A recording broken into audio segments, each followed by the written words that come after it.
মা, মা। আরে কাকিমাকে ডেকে লাভ নেই। উনি এখন ব্যস্ত, আমার জন্য রান্না করছেন।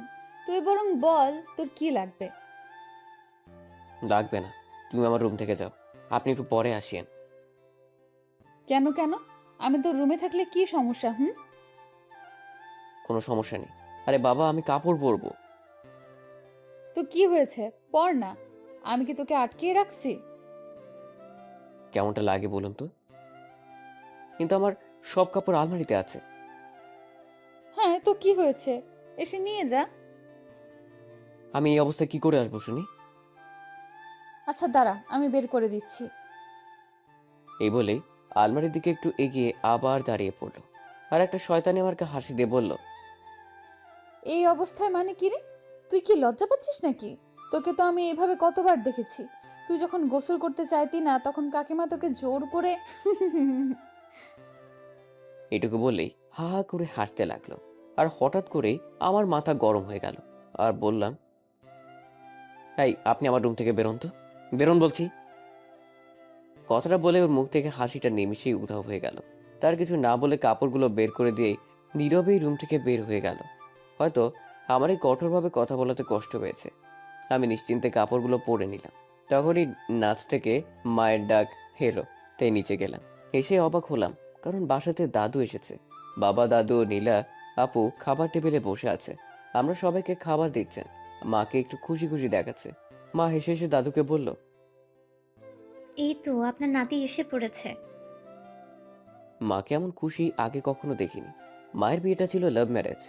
বাবা আসলে দাদার বিরুদ্ধে গিয়ে মাকে বিয়ে করেছেন।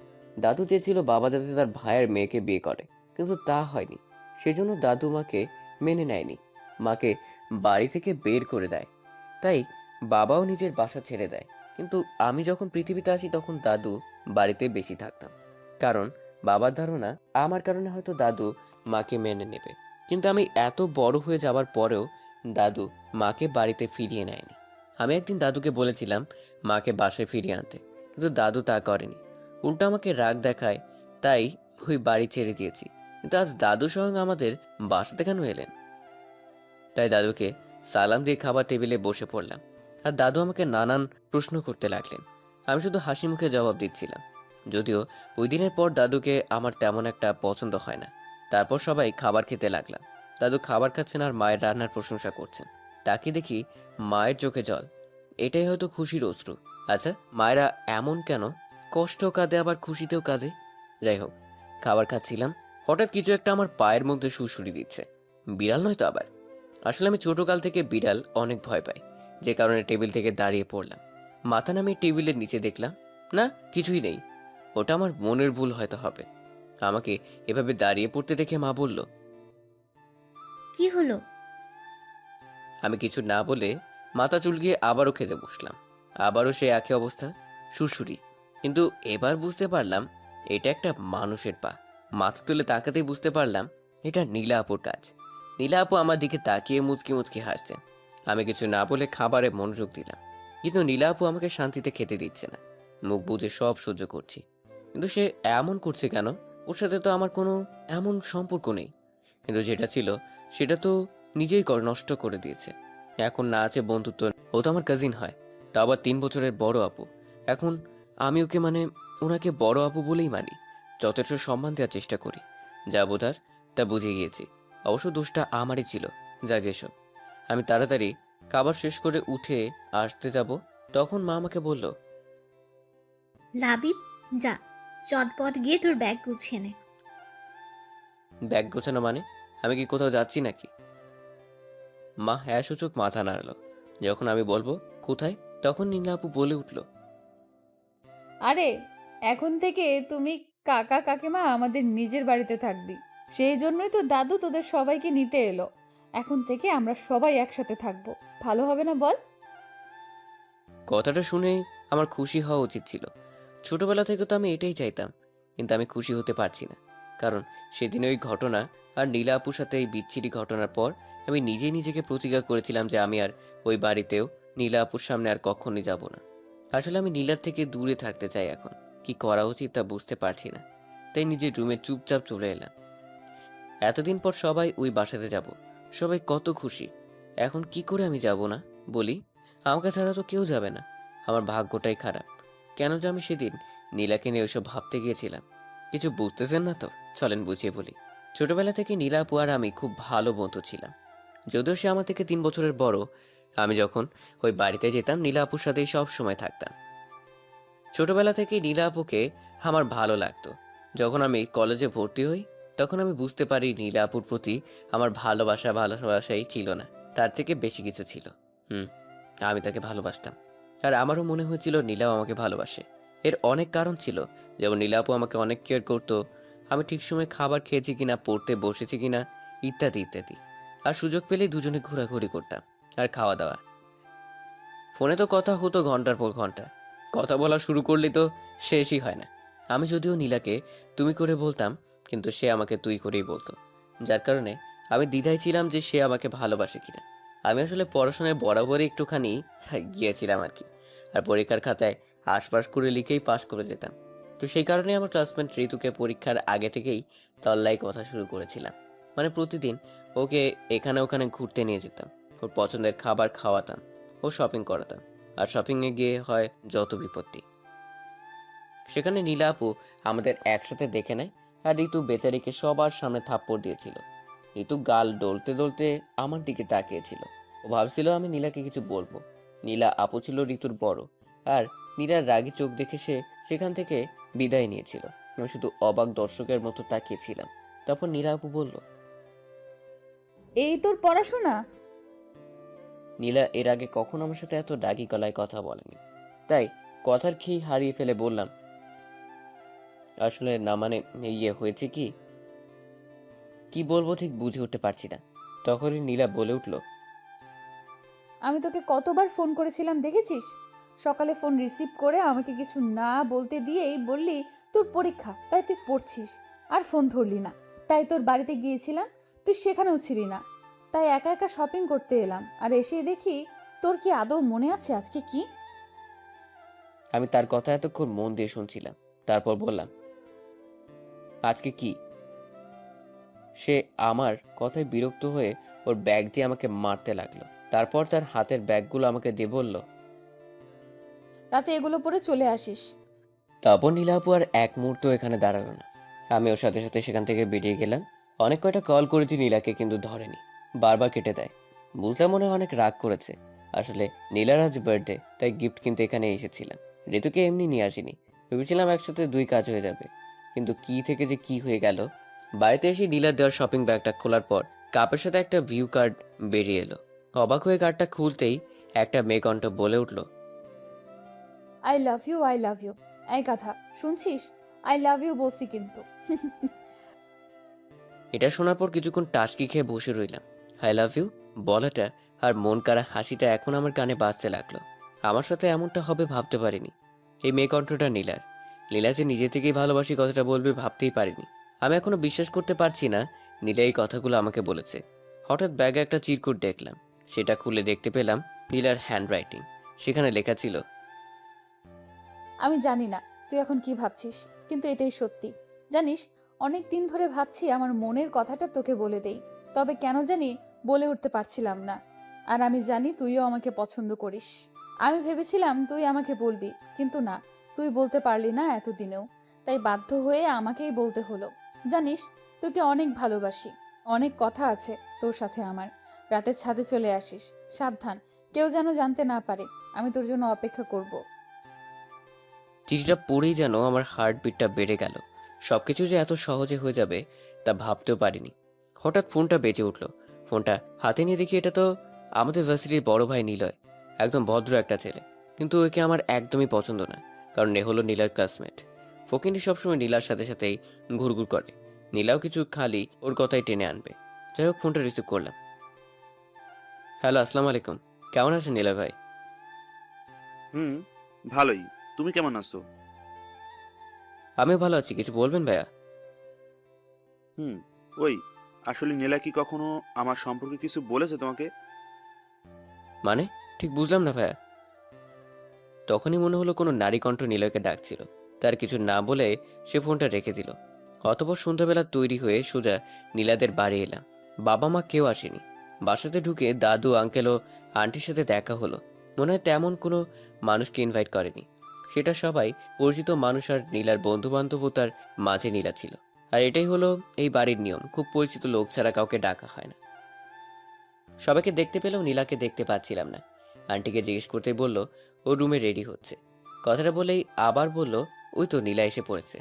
আমার সাথে সাথে সবাই সিঁড়ির দিকে তাকালো। আমি তো শুধু অবাক হয়ে তাকিয়ে রয়েছি, কারণ নীলা আজ একটা আকাশি নীল শাড়ি পরেছে। আর আমি যতটুকু জানি শাড়ি পরা ওর পছন্দ করে না, কিন্তু ওকে খুব সুন্দর লাগতেছে শাড়িতে। নীলা নিচে এসেই আমার দিকে তাকিয়ে অন্যদিকে চলে গেল। কারণ হলো আমি ওর বার্থডে ভুলে গিয়েছিলাম। তারপর আর কি, কেক কাটা হলো। একটু পর দেখি নীলা পেছনের দিকে তাকিয়ে ছাদের দিকে যাচ্ছে। চিরকুটে তো আমাকে ছাদে যেতে বলেছিল। তখন আমি ছাদের দিকে পা বাড়াতে পেছন থেকে আন্টিটিকে বলল দাদু নাকি ওষুধ শেষ হয়ে গেছে, তাই আমাকে যেতে হবে। এত লোক থাকতে আমাকেই বলতে হলো। এই কথা তো আর আন্টির মুখের উপর বলতে পারি না, তাই একটা হাসি দিয়ে ফার্মেসিতে গেলাম। ওষুধ এনে আন্টির হাতে দেওয়ার এক মুহূর্ত দেরি না করে ছাদে গেলাম। আমার মনের ভিতরে একটা উত্তেজনা কাজ করছে। আমার মনটা খুব অশান্ত হয়ে গেছে। ছাদের দরজার কাছে এসে একটা বড় নিঃশ্বাস ছেড়ে নিজেকে একটু শান্ত করে নিলাম। হাসি মুখে দরজাটা খুলেই ছাদে পা রাখতেই আমার মাথায় যেন আকাশ ভঙ্গে পড়ল। এটা আমি কি দেখছি? নীলা আর নিলয় দুজনে খুব কাছাকাছি দাঁড়িয়ে আছে, কিন্তু এখন ওই হারামি নীলাকে কিস করার চেষ্টা করছে। যদিও নীলা বাধা দিচ্ছে আর না করছে, আমি অবাক হচ্ছি নীলার এই কাজের জন্য। ওর এখন উচিত ছিল নিলয়কে থাপ্পড় মারা, কিন্তু নীলা তেমন কিছু করছে না। আমার মাথায় যেন আগুন ধরে গেল। তাই সামনে এগিয়ে গিয়ে শরীরের সমস্ত শক্তি দিয়ে নিলয়কে একটা লাথি মারলাম। লাথিকে সে টাল না সামলাতে পেরে নিচে পড়ে গেল। আমি আবার ওকে আর কয়েকটা লাথি মারলাম। এবার লাথিটা মুখ বরাবর গিয়ে পড়েছে, তাই ব্যথায় হারামজাদা চেঁচিয়ে উঠল। আমার তাতে কি, কলার ধরে উঠিয়ে মুখ বরাবর একটা ঘুষি মারলাম। যখনই আরেকটা মারতে যাব, নীলা এসে পেছন থেকে বাধা দিল, বলল লাবিব ছাড়, ওকে কি করছিস? ও ব্যথা পাচ্ছে, ওর কষ্ট হচ্ছে, ছাড় বলছি। কে শোনে কার কথা? নীলাকে সরিয়ে দিয়ে আর একটা পেট বরাবর দিলাম। শালায় আবার চেঁচিয়ে উঠল, নিজেকে আমার থেকে ছাড়ানোর চেষ্টা করলো। তখন নীলা আমাকে সর বলে একটা ধাক্কা দিল। আমি ধাক্কাকে দূরে সরে গেলাম। আর নীলা দৌড়ে গিয়ে নিলয়কে উঠাতে উঠাতে কান্না সরে বলল তুমি ঠিক আছো তো? তুমি ঠিক আছো তো? আশ্চর্য, আমি নিলয়কে মারছি বলে নীলা এইভাবে রিয়েক্ট করছে কেন? তাই আমি বললাম আরে নীলা আপু, তুমি পাগল হলে নাকি? ও তো আমার কথা শেষ না করতে না করতেই আমার গালে ঠাস করে একটা থাপ্পড় দিল। আমি অবাক হয়ে বললাম আরে আপু, ও তো তোমাকে জোর করে কিস করতে চাইছিল, তাই আমি ওকে মারলাম। হ্যাঁ, ও আমাকে কিস করতে চেয়েছিল, কিন্তু করেনি তো। লাবিব, নিলয় আসলে ভালো ছেলে, ও এরকম না। আমি তোকে বুঝিয়ে বলছি কি হয়েছিল। কিন্তু প্লিজ লাবিব, নিচে অনেক লোক, এসব জানতে পারলে সমস্যা হয়ে যাবে। কথাটা শেষ করতে পেছন থেকে আওয়াজ আসলো।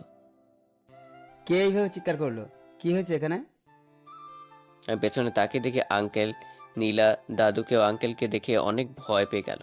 আমি তখন এটা সেটা বলে সবকিছু ম্যানেজ করলাম। তখন দাদু বলল ঠিক আছে, এখন তোরা নিচে আয়। এই রাত্রিবেলায় ছাদে কি করিস তোরা? আচ্ছা দাদু, তোমরা যাও, আমরা আসছি। সবার সাথে সাথে নীলয়ও নিচে চলে গেল। এখন শুধু আমি আর নীলা ছাদে দাঁড়িয়ে আছি। আমি নীলার দিকে তাকিয়ে দেখি এখনো ভয় কুকড়ে আছে, আর সিঁড়ির দিকে এক নজরে তাকিয়ে আছে। আমি তাকে ডাক দিতেই চমকে উঠে বলতে লাগলো কি হয়েছে? তুমি ঠিক আছো তো? আমার আবার কি হবে? আমি তো ঠিক আছি। জানো, তোমাকে আজ খুব সুন্দর লাগছে, একেবারে নীলপরি। সত্যি বলছি নীলা। একটু লজ্জা পেয়ে বলল তাই নাকি? তুই কবে থেকে মেয়েদের প্রশংসা শুরু করে দিলি? আমি তো আগেও কতবার সেজেছি, কখনো তো এমন প্রশংসা করিসনি। আজকে এমন কি হলো? এই যে শাড়ি পরে এত সুন্দর করে সেজেছো। ও আচ্ছা, তার মানে তোর শাড়ি পছন্দ, তা আমাকে আগে বললেই পারতি। আমি বললে কি শাড়ি পরতে? তা অবশ্য পরতাম না, কারণ শাড়িতে আমার খুব আনইজি ফিল হয়। আম্মু বলল এজন্য আজ পরলাম। আজকে তোর কি হয়েছে বলতো? তোর মতলবটা কি? আজ এইভাবে কথা বলছিস কেন? আমি আর সময় নিলাম না। পকেট থেকে ওর জন্য কিনে আনা বালা বের করে হাঁটু গেড়ে বসে ওকে প্রপোজ করলাম। Nira, I love you. আমি তোমাকে ভালোবাসি, অনেক আগে থেকেই বাসি, কিন্তু কখনো বলার সাহস পাইনি। আজকে বলছি, তুমি আমাকে বিয়ে করবে? কথা দিচ্ছি, তোমাকে অনেক ভালোবাসবো, কখনো কষ্ট পেতে দেব না। শুধু আমাকে ফিরিয়ে দিও না। নীলা আমার দিকে ভূত দেখার মতো করে তাকিয়ে আছে। কি হলো, কথা বলছো না কেন? তারপর আমি দাঁড়িয়ে পড়ে বললাম, আমি সরি, আমার এই কথাগুলো আগেই বলা উচিত ছিল, কিন্তু তুমি কিভাবে নিবে তাই ভেবে আর বলিনি। কিন্তু জানো, তোমার এই মেসেজ আর চিরকুটটা পেয়ে অনেকটাই অবাক হয়েছিলাম। কি হলো, তুমি কথা বলছো না কেন? কি বলছিস তুই এগুলো লাবিব? তোর কি মাথা ঠিক আছে? আমরা দুজন কাজিন হই। তুই আমাকে কি করে ভালোবাসতে পারিস? আর আমি তোর থেকে গুণে গুণে 3 বছরের বড়। এমনটা তুই ভাবলি কি করে? নীলার এমন কথা শুনে আমি মুহূর্তেই পাথর হয়ে গেলাম। কি বলছো এসব? আর কিভাবেই বা বলছে? ও কি আমার সাথে এখন মজা করছে নাকি? আমাকে চুপ থাকতে দেখে নীলা আবার বলল, লাবিব, তুই ভাবতেও পারছিস এটা অন্য লোক জানতে পারলে কি ভাববে? তোর এতটুকু কমন সেন্স নাই? কে রে, কথা বল। তুমি এসব কি বলছো নীলা? ওই চুপ। আপু বল। তোমার সমস্যাটা কোথায়? মানে তুই বুঝতে পারছিস না আমরা কাজিন? তুই যেটা ভাবছিস সেটা হতে পারে না। তো কি হয়েছে? কাজিনদের মধ্যে কি কখনো বিয়ে হয় না? তোমার মা বাবা তো কাজিন, কই তাদের তো কেউ কিছু বলে না। হ্যাঁ ঠিক আছে, কিন্তু আমি তোর থেকে বড়। এটা হয় না লাবিব। এবার আমার মাথায় রাগ উঠে গেল, তাই বললাম, তোমার সমস্যা কি? এমন উল্টাপাল্টা কথা বলছো কেন? তুমি নিজেই তো আমাকে আগে ভালোবাসার কথাটা জানালে, আর এখন কী সব উল্টাপাল্টা বলছো? শোনো, এটা কোনো মজার বিষয় নয়, এটা আমার জীবনের প্রশ্ন, আমার ভালোবাসার প্রশ্ন। আমি তোকে কখন বললাম যে আমি তোকে ভালোবাসি? আরে আজকেই তো বললে। দেখ লাবিব, আর ফাজলামো নয়, অনেক সহ্য করেছি। আরে তুমি তো আমাকে ভয়েস মেসেজ আর চিরকুটটা দিলে, তুমি তো বললে আমাকে ভালোবাসো, এখন এমন করছো কেন? কিসের মেসেজ আর কিসের চিরকুট? আমার এখন ভীষণ বিরক্ত লাগছে। আমার পকেটে চিরকুটটা ছিল তাই আমি ওকে দিলাম। আমি ওর হাতে চিরকুটটা দিয়ে এক দৃষ্টিতে তাকিয়ে আছি, কিন্তু চিরকুটের দিকে এক দৃষ্টিতে তাকিয়ে আছে তো আছেই, মাথা তুলছে না, আর কথাও বলছে না। আমি বললাম, কি হলো, এখন কথা বলছো না কেন? লাবিব দেখ, আমি অনেক সরি। কথাটা বলেই মাথা নিচু করে নিল, তারপর বলল, লাবিব দেখ, অনেক বড় একটা গন্ডগোল হয়ে গেছে। দেখ, আমি তোকে দোষ দিচ্ছি না, এটা আমারই দোষ, তার জন্য সরি। মানে কী সব বলছো তুমি? লাবিব প্লিজ, আগে আমার কথাটা শোন। হুম, বলো। ওই ভিউ কার্ডটা আর ওই চিঠিটা নীলয়ের জন্য ছিল। জানি না কি করে বাই মিস্টেক এটা তোর কাছে চলে গেছে। আমি সরি লাবিব। নীলার কি কি যেন বলে যাচ্ছিল, আর কিছুই আমার কানে আসছিল না। আমি যেন এক অন্য জগতে চলে গিয়েছিলাম। একটা চাপা কষ্ট হচ্ছে, যেটা বাইরে কাউকে বলে বোঝানো যাবে না। তার মানে নীলা আমাকে না, নিলয়কে ভালোবাসে। সরি লাবিব, তুই যেটা ভাবছিস সেটা কখনো হতেই পারে না। আর প্লিজ নীলয়ের কথাটা এখন কাউকে বলিস না।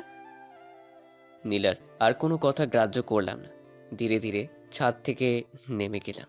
নীলা হয়তো ডাকছিল, কিন্তু আমি শোনার চেষ্টা করিনি। কারোর সাথে কোনো কথা না বলে বাসা থেকে বেরিয়ে গেলাম। বাইরে জোর হাওয়া বইছে, হয়তো এক্ষুনি ঝড় উঠবে, কিন্তু তার থেকে তো বড় ঝড় আমার মনে চলবে। বাইক চালিয়ে বাড়ি ফিরতে ফিরতে বৃষ্টিতে কাক ভেজা হয়ে গেছি। বাসাতে ঢুকতেই মা ব্যস্ত হয়ে পড়লো যে আমি কেন ঝড় বৃষ্টিতে ভিজে বাসায় ফিরলাম। মায়ের কোনো কথা কানে না নিয়ে সোজা নিজের রুমে চলে এলাম, আর তারপরই ঘুম।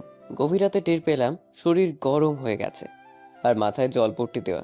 কিছু না, অভ্যাস মতোই জ্বর চলে এসেছে।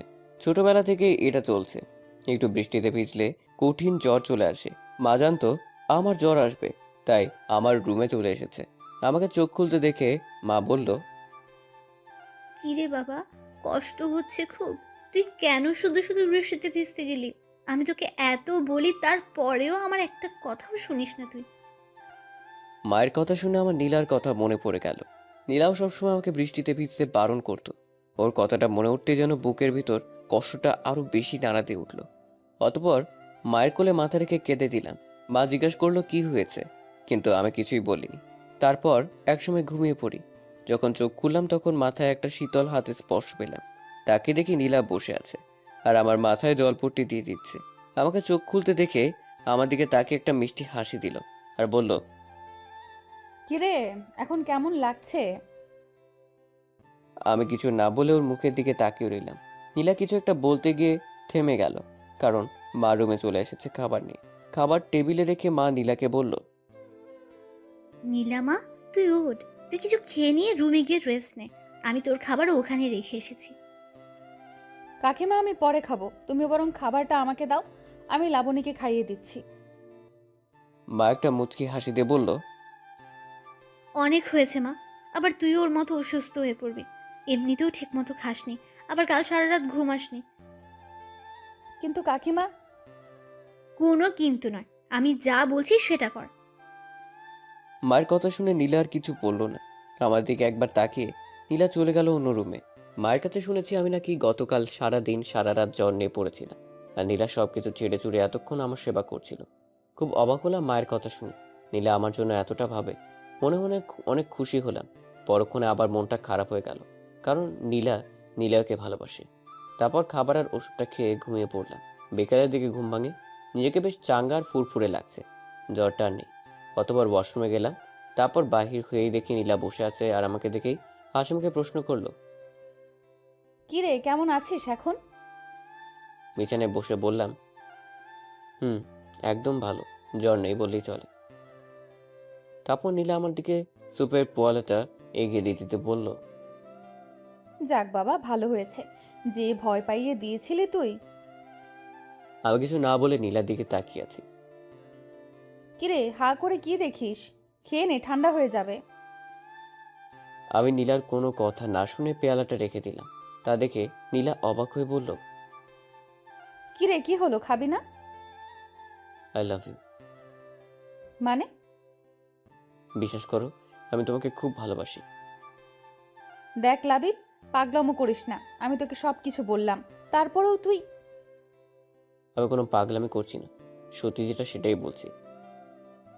তুই ভালো করে জানিস এটা কোনো দিন সম্ভব না। ভুলে যা এসব, দেখবি আমার থেকে তুই ভালো কাউকে পাবি, যে তোকে ভালোবাসবে, সুখে রাখবে। আমি এবার উঠে দাঁড়িয়ে নীলার হাত ধরে বললাম, বিশ্বাস করো, আমি তোমাকে খুব ভালোবাসি। সবসময় শুধু তোমার কথাই ভাবি, আর তোমাকে ছাড়া অন্য কাউকে চাই না, তোমাকে চাই শুধু। নীলা আমার থেকে হাত ছাড়ানোর চেষ্টা করে বলতে লাগলো, লাবিব, হাত ছাড়, পাগলামো করিস না, আমাদের অনেক ভালো একটা সম্পর্ক, তা নষ্ট করিস না। কথাটা বলেই হাত ছাড়িয়ে নিয়ে দরজা দিয়ে বাইরে চলে যাচ্ছিল নীলা। তখন আমি ওর পথ আটকিয়ে দরজা বন্ধ করে দিলাম। যখন সে বলল, লাবিব, দরজাটা বন্ধ করলি কেন? খোল বলছি, আর আমাকে যেতে দে। তুই কেন বোঝার চেষ্টা করছো না? আমি সত্যি তোমাকে অনেক বেশি ভালোবেসেছি। দেখ, তুই কিন্তু এবার তোর লিমিট ক্রস করে ফেলছিস।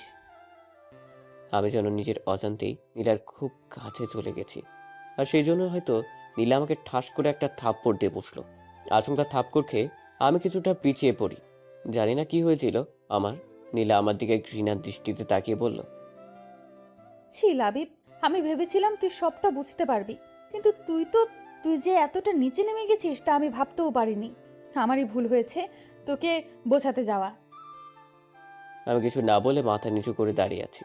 আসলে অনেক বড় একটা ভুল করে ফেলেছি। নীলা বলতে লাগলো, তুই আর কখনো আমার সামনে আসবি না, আমি তোর মুখও দেখতে চাই না।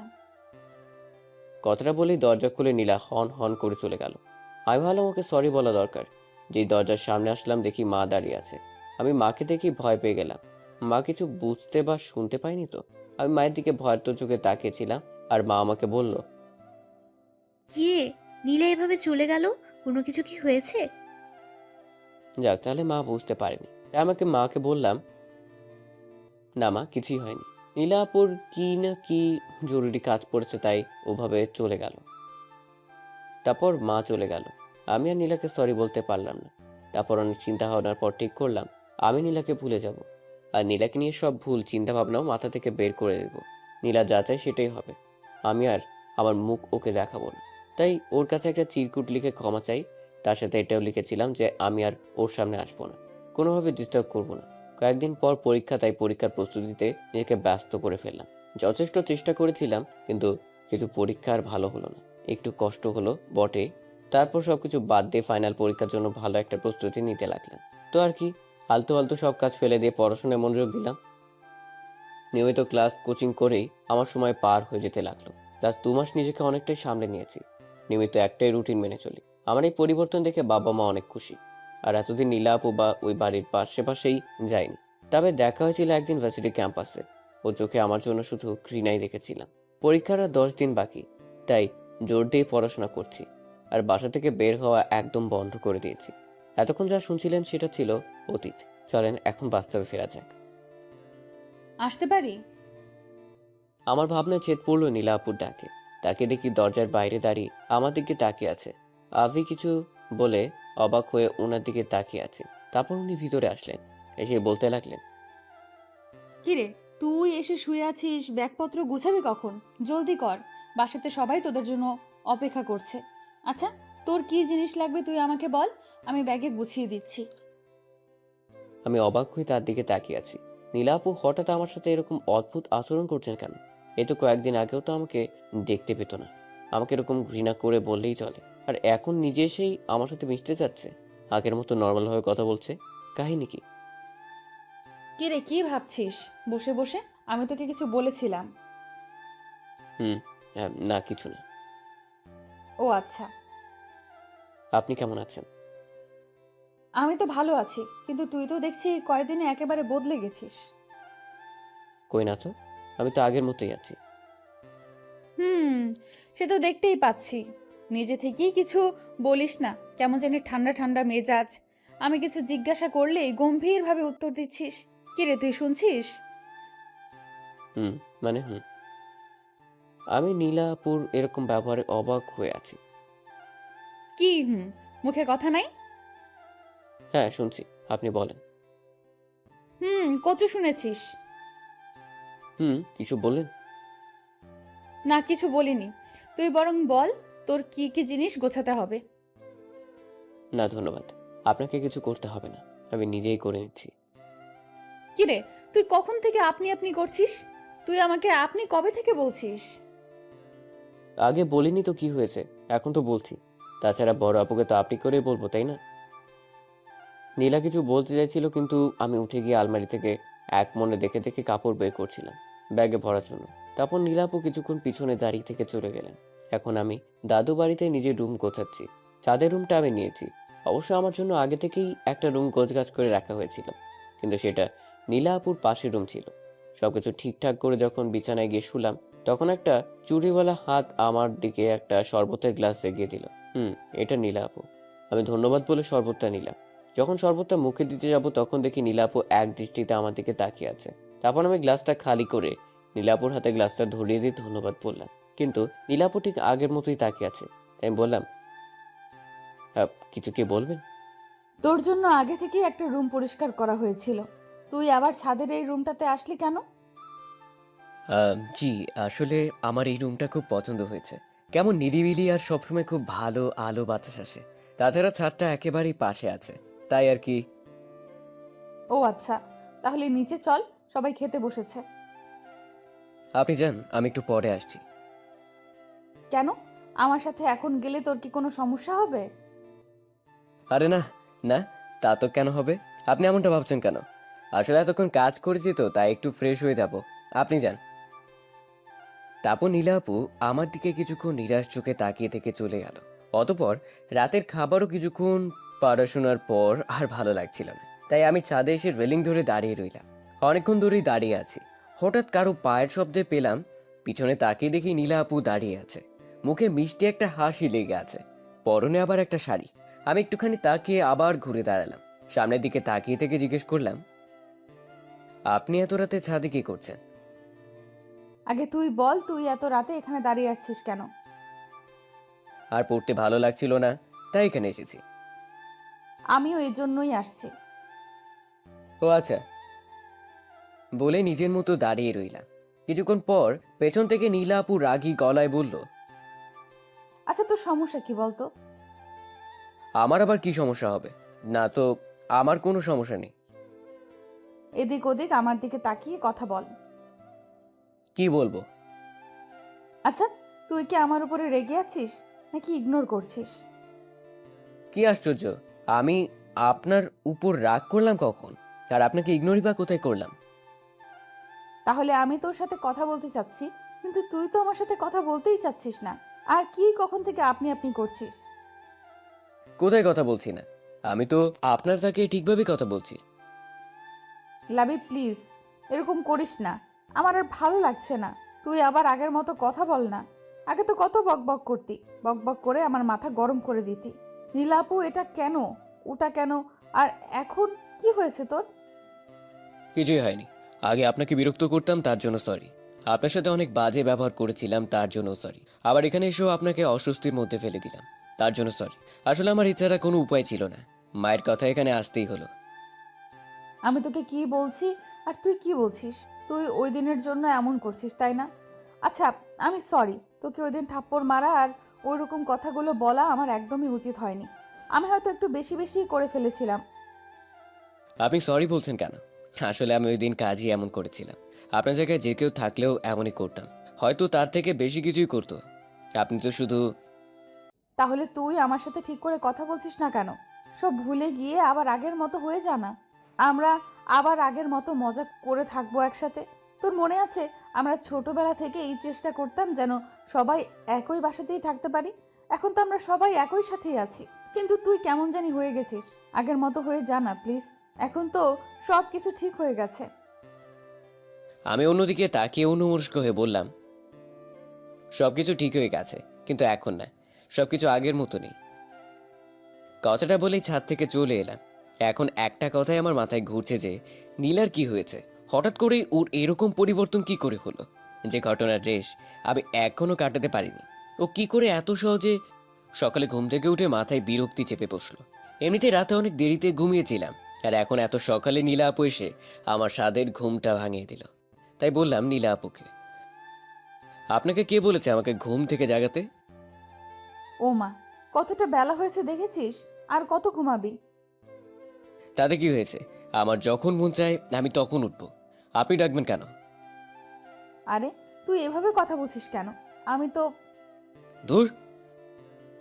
আমি বিরক্তির শব্দটা করে শরীর উপর দেয়া কাঁথা আঁচড়ে ফেলে দিয়ে বিছানা থেকে নেমে পড়লাম, আর ওয়াশরুমের দিকেই যাচ্ছিলাম। তখনই নীলা পিছন থেকে... ওই শোন, আমার সাথে একদম মেজাজ দেখাবি না। আমি তোর মায়ের কথায় তোরে ডাকতে এসেছিলাম। কাকিমা বলেছিল যে আজকে নাকি তোর একটা ক্লাস টেস্ট আছে, সেজন্যই এসেছিলাম। চাটা খেয়ে নিস। চায়ের কাপটা একরকম আঁচড়ে রেখেই দিয়ে চলে গেল। আমি মনে মনে কিছুটা অনুতপ্ত হলাম। মাকে আমি বলেছিলাম আমাকে যেন ডেকে দেয়, আর এখন নিজেই ভুলে গেছি। বেচারি ডাকতে এলো, অথচ এতগুলো কথা শুনিয়ে দিলাম। কার মুখ দেখে যে ঘুমাতে গিয়েছিলাম। রাতে আয়নার সামনে যাওয়াটা একদমই ঠিক হয়নি। তড়িঘড়ি করে রেডি হয়ে নোটস ঘাঁটতে লাগলাম। নাস্তা খাওয়ার সময় নেই, আর নিচেও গেলাম না। কিছুক্ষণ পর দেখি নীলা আপু প্লেটে করে নাস্তা নিয়ে এলো। এসেই তার সামনে রেখে দিয়ে বলল, কাকিমা পাঠিয়েছে, খেয়ে নিস। কথাটা আমার কেমন যেন নিরামিষ নিরামিষ লাগলো। আমি কিছু বলার আগেই নীলা আপু চলে গেল। তারপর খেয়ে নিলাম। কিছুক্ষণ পর ভার্সিটি যাওয়ার জন্য নিচে আসতেই মা জিজ্ঞেস করলো, কিরে, কোথায় যাচ্ছিস? খাবি না? আমি বেশ অবাক হয়ে বললাম, একটু আগে তো তুমি... এটুকু বলেই থেমে গেলাম। তাকে দেখি নীলা আপু টেবিলে বসে নিজের মতোই খাচ্ছে। এখন যেন খাওয়াটাই ওনার একমাত্র কাজ, অন্য কোনো দিকে তাকানোর তার সময় নেই। আমি মাকে আর কিছু না বলে বেরিয়ে পড়লাম। পরীক্ষা শেষ করে হল থেকে বের হয়ে দেখি নীলা আপু দাঁড়িয়ে আছে। আমি কিছু বলার আগে জিজ্ঞেস করলো, কিরে, পরীক্ষা কেমন হলো? ভালোই। গুড। এখন কি বাসাতেই ফিরবি? না, একটু সময় লাগবে। আমার লাইব্রেরিতে একটু কাজ আছে। ও আচ্ছা, ঠিক আছে, যা তাহলে। আচ্ছা, ওই দাঁড়া। কিছু বলবেন? না, চল। কোথায়? কেন, তুই কি লাইব্রেরিতে যাবি? হ্যাঁ, তা তো যাবই। তাহলে চল। আপনিও যাবেন? কেন, তোর কোনো সমস্যা আছে? না, তা হবে কেন, চলুন।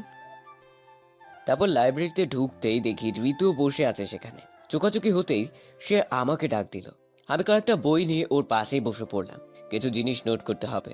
তখন পাশ থেকে ঋতু বলে উঠল, কেমন আছো? ভালো, তুমি কেমন আছো? এই তো ভালোই। তোমাকে তো আজকাল দেখাই যায় না, ফোন দিলেও তো পায় না। আজকাল কি করো? হ্যাঁ না, আসলে আমি নতুন একটা নাম্বার নিয়েছি, তাই আমাকে ফোনে পাচ্ছিলে না। আর জানোই তো, কিছুদিন পর পরীক্ষা। আমি তো তোমার মতো ব্রিলিয়েন্ট না, আমার সব পড়াই বাকি পড়ে গেছে। সেজন্য এই কয়েকদিন একটু বুঝেই তো। ও আচ্ছা, খুব ভালো। আচ্ছা, তোমার নতুন নাম্বারটা কি দেওয়া যাবে? আমি কিছু একটা বলতে যাব, তখনই সামনে থেকে একটা গুরু গম্ভীর রাগী গলার আওয়াজ এলো।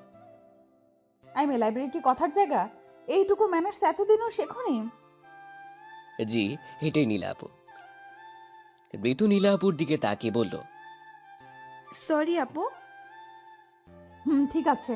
যেই কাজে এসেছো সেই কাজ করো, অন্যদের বিরক্ত করো না। আচ্ছা আপু। এরপর ঋতু একটাও টু শব্দ করলো না। এরপর কিছুক্ষণ ঋতু বই ঘেটে নিঃশব্দে কখন যে চলে গেল টেরই পেলাম না। আমার কাজ শেষ হতেই উঠে পড়লাম। অনেকটা সময় ধরে এখানে বসেছিলাম। নীলাপুর দিকে তাকিয়ে দেখলাম একটা খোলা বইয়ের উপর মাথা রেখে ঘুমিয়ে পড়েছে। ওনাকে ডাক দিতে গিয়েও ডাক দিতে পারলাম না, কারণ ওর মায়াভরা মুখের দিকে চোখ আটকে গেছে। এভাবে ওর মায়াভরা মুখটা আগে দেখিনি। কি অপরূপ লাগছে ওকে ঘুমন্ত অবস্থায়। এক মনে তাকিয়েছিলাম, জানি না কতক্ষণ এভাবে তাকিয়েছিলাম। হঠাৎ করে কাঁধে কারো হাত অনুভব করতেই লাফিয়ে উঠলাম। পেছনে তাকিয়ে দেখি ঝাড়ুদার আমার দিকে তাকিয়ে মুচকি মুচকি হাসছে আর বলল, সরি মামা, প্রেম ব্যাঘাত ঘটালাম। এভাবে হুঁশ জ্ঞান হারিয়ে ফেললে কি চলে? কখন থেকে ডাকতাছি। লোকটার কথার শব্দে নীলা আপুর ঘুম ভেঙে গেল। বই থেকে মাথা তুলে ঘটনা বোঝার চেষ্টা করছে। আমি তখন কি বলবো ভেবে পাচ্ছি না। তখন লোকটা আমার বলল, তবে আপনাদের খুব ভালো মানিয়েছে। আজকাল এমন প্রেমিক দেখা যায় না মামা, যে প্রেমিকার মুখের দিকে তাকিয়ে থেকে এভাবে হারিয়ে যায়। আমারও একটা প্রেমিকা ছিল, কিন্তু সে বুঝেনি, আমাকে ছেড়ে চলে যায়। আমি দোয়া করি আপনারা সুখী হন। আমি যাই, অনেক কাজ আছে। লোকটা আমাকে পাথর বানিয়ে দিয়ে চলে গেল। আমার হাত পা পুরো অসাড় হয়ে গেল। নীলাপুর দিকে তাকাতেই পারছি না, না জানি কি ভাবছে এখন। তখনই নীলাপুর আওয়াজ এলো। কিরে, যাবি না? এভাবে দাঁড়িয়ে আছিস কেন ওখানে? মাথা তুলে দেখি নীলাপু দরজার কাছে দাঁড়িয়ে কথাটা বলল, আর সেটা খুব স্বাভাবিকভাবেই। কিছু বুঝতে পারেনি নাকি কিছু শুনতে পারেনি, কি জানি কি হচ্ছে আমার সাথে। কিরে, আবার কি ভাবছিস? অনেকটা দেরি হয়ে গেছে তো। আমি একরকম রোবটের মতোই ওখান থেকে বেরিয়ে গেলাম। বাইরে সে বাইকে বসতে দেখা নীলা আপু। আমি বললাম, কি হলো, দাঁড়িয়ে আছেন কেন? বাসাতে যাবেন না? যাবো তো। তাহলে যান, সত্যি অনেকটা দেরি হয়ে গেছে, এখানে দাঁড়িয়ে থাকবেন না। সেই জন্যই তো এলাম। আসলে ড্রাইভার কাকাকে সেই কখনোই আসতে পাঠিয়ে দিয়েছি। কেন? আরে, বয়স্ক মানুষকে শুধু শুধু এতক্ষণ বসিয়ে রাখবো কেন? তাই বলেছি চলে যেতে। আর তোর যদি কোনো সমস্যা থাকে তো বল, আমি অন্য গাড়ি করে চলে যাব। কি বলেছি, আবার অসুবিধা আছে? ও আচ্ছা, চল তাহলে। উঠেন। কিছু দূর যাওয়ার পর আমি বললাম, নীলাভু, সকালের ব্যবহারের জন্য আমি আসলে সরি। জানি না ঘুম থেকে উঠে কি হয়ে গেল। হুম। বিশ্বাস করুন, আমি আসলে ওইভাবে বলতে চাইনি। হুম। কি হলো, আমি কি বলছি আপনি শুনতে পাচ্ছেন? এই থাম থাম, এখানেই থাম। হঠাৎ করে এমন বলায় ভয় পেয়ে গেলাম আর বাইকটা দাঁড় করিয়ে বললাম, কি হলো, কি হলো? ওইদিকে দেখ, ফুচকার দোকান। চল ফুচকা খাবো, অনেকদিন ধরে খাই না রে। বলেই হাঁটতে লাগলো। আমি আর কি বলবো, গেলাম পিছু পিছু। কিছুটা বিরক্তি নিয়ে নীলাপুর পিছনে গিয়ে দাঁড়ালাম। তখন নীলাপু পিছন ফিরে বলল, এই তুই খাবি? আশ্চর্য, এখানে এসেছি যখন নিশ্চয়ই খাবো। তাই কিছুটা বিরক্তি নিয়ে বললাম, না খাবো না। আচ্ছা ঠিক আছে, ওই মামা শুধু আমাকেই দেন। বিষয়টা অপমানজনক, তাই পিছনের চেয়ারটাতে ঠাস করে বসে পড়লাম। আর নীলাপু ফুচকার প্লেটটা নিয়ে আমার পাশের চেয়ারটাতেই বসলো। একা একা খাচ্ছি, আমি যে হা করে বসে আছি তা আর দেখলো না। আমি নিরুপায় হয়ে বসে আছি, বলতেও পারছি না আমিও খাবো। আমি তো অনেক দিন ধরে খাই না। তখন হঠাৎ করে আমার চোখটা আটকে গেল সামনের আর একটা দোকানে। উঠে দাঁড়িয়ে ভালো করে দেখে নিলাম, হ্যাঁ, এটা তো নিলয়। সাথে একটা শাড়ি পরা মেয়ে খুবই ক্লোজ ভাবে বসে আছে আর একে অপরকে খাইয়ে দিচ্ছে। তারপর আমি কিছুক্ষণ তাদের দিকে তাকিয়েছিলাম আর নীলাপুকে বললাম, নীলাপু, নীলাপু। হুম, কি হয়েছে? ওটা নিলয় ভাইয়া না? কিন্তু নীলাপু ওইদিকে একবার তাকিয়ে আমাকে বলল, হুম, তো ওনার সাথে তো একটা। ওটা ওর বউ। আমি অনেকটা অবাক হয়ে নীলাপুর দিকে তাকিয়ে রইলাম। কি হলো ব্যাপারটা? এত বড় একটা জিনিস এত সহজে বলছে। আমি অবাক হয়ে বসে বসে এটাই ভাবতে লাগলাম। কিরে, এখানে বসে থাকবি নাকি? চল, বাড়ি ফিরতে হবে। কথাটা বলেই হাঁটতে লাগলো। আমি থ হয়ে দাঁড়িয়ে রইলাম। আসলে ঘটনা কি, এদিকে নীলাপু বাইকের কাছে দাঁড়িয়ে আছে, তাই আমি গিয়ে বাইকে উঠে পড়লাম। এখন নীলাপুকে কিছু জিজ্ঞেস করা যাবে না, যেভাবে দাঁড়িয়ে আছে মনে হয় না কিছু বলবে। সুযোগ বুঝে সব জানতে হবে। তারপর বাসাতে ফিরলাম। রাতে বিছানায় বসে শুয়ে শুয়ে পড়ছিলাম। বই পড়া বললে ভুল হবে, বই শুধু খুলেই রেখেছি। মন তো পড়ে আছে নীলাপুর বিষয়গুলো নিয়ে। একটু পর পানি পিপাসা লেগে গেল, কিন্তু বোতলে তো পানি নাই। নিচে যাওয়ার মুড নাই, তাই মাকে কয়েকটা চিল্লানি দিলাম। তারপর বউয়ের দিকে মনোনিবেশ করার চেষ্টা করলাম। অনেকটা সময় হয়ে গেল কিন্তু মা আসছে না, তাই আবারও চিল্লানি দেওয়ার জন্য হা করলাম। কিন্তু তার আগেই নীলা আপু এসে দাঁড়িয়ে আছে। রুমে ঢুকলো কখন টের তো পেলাম না। কিরে, এইভাবে গরুর মতো চিল্লাচ্ছিস কেন? আমার কাজ ছিল তাই আম্মুকে ডাকছিলাম, কিন্তু আপনাকে তো ডাকিনি। আপনি আসলেন যে? কাকিমা রান্না করতেছে, কি বলার আছে আমাকে বল। ওই মানে, আসলে খাওয়ার পানি শেষ হয়ে গেছে, তাই জন্য ডাকছিলাম। কি, এই সাধারণ একটা কাজের জন্য তুই কাকিমাকে এইভাবে ডাকছিলি? নিজে গিয়েই তো আনতে পারিস। তো কি হয়েছে? আমার তো নিচে যেতে ইচ্ছে করছিল না, তাই মাকে ডাকছিলাম। আর আপনার যদি অসুবিধা হয় তো আপনাকে এনে দিতে হবে না আম্মু। ওই চুপ, বোতল দে। এই যে এখানে আছে। তারপর বোতল সেটা নিয়ে চলে গেল। একটু পর আবার আসলো নীলা আপু। এই নে তোর পানির বোতল। তখন আমি বই থেকে মুখ তুলে দেখি নীলা আপু আমার দিকেই তাকিয়ে আছে। আমি বললাম, কিছু কি বলবেন? না। পরক্ষণে আবার নীলা আপু বলে উঠল, অ্যাটলিস্ট একটা ধন্যবাদ তো দিতে পারতিস নাকি? কেন? কেন মানে, আমি এত কষ্ট করে পানি এনে দিলাম, একটা ধন্যবাদ তো দেওয়া উচিত, তাই না? ও, ধন্যবাদ। তারপর আমি আবারও বইয়ের দিকে চোখ দিলাম।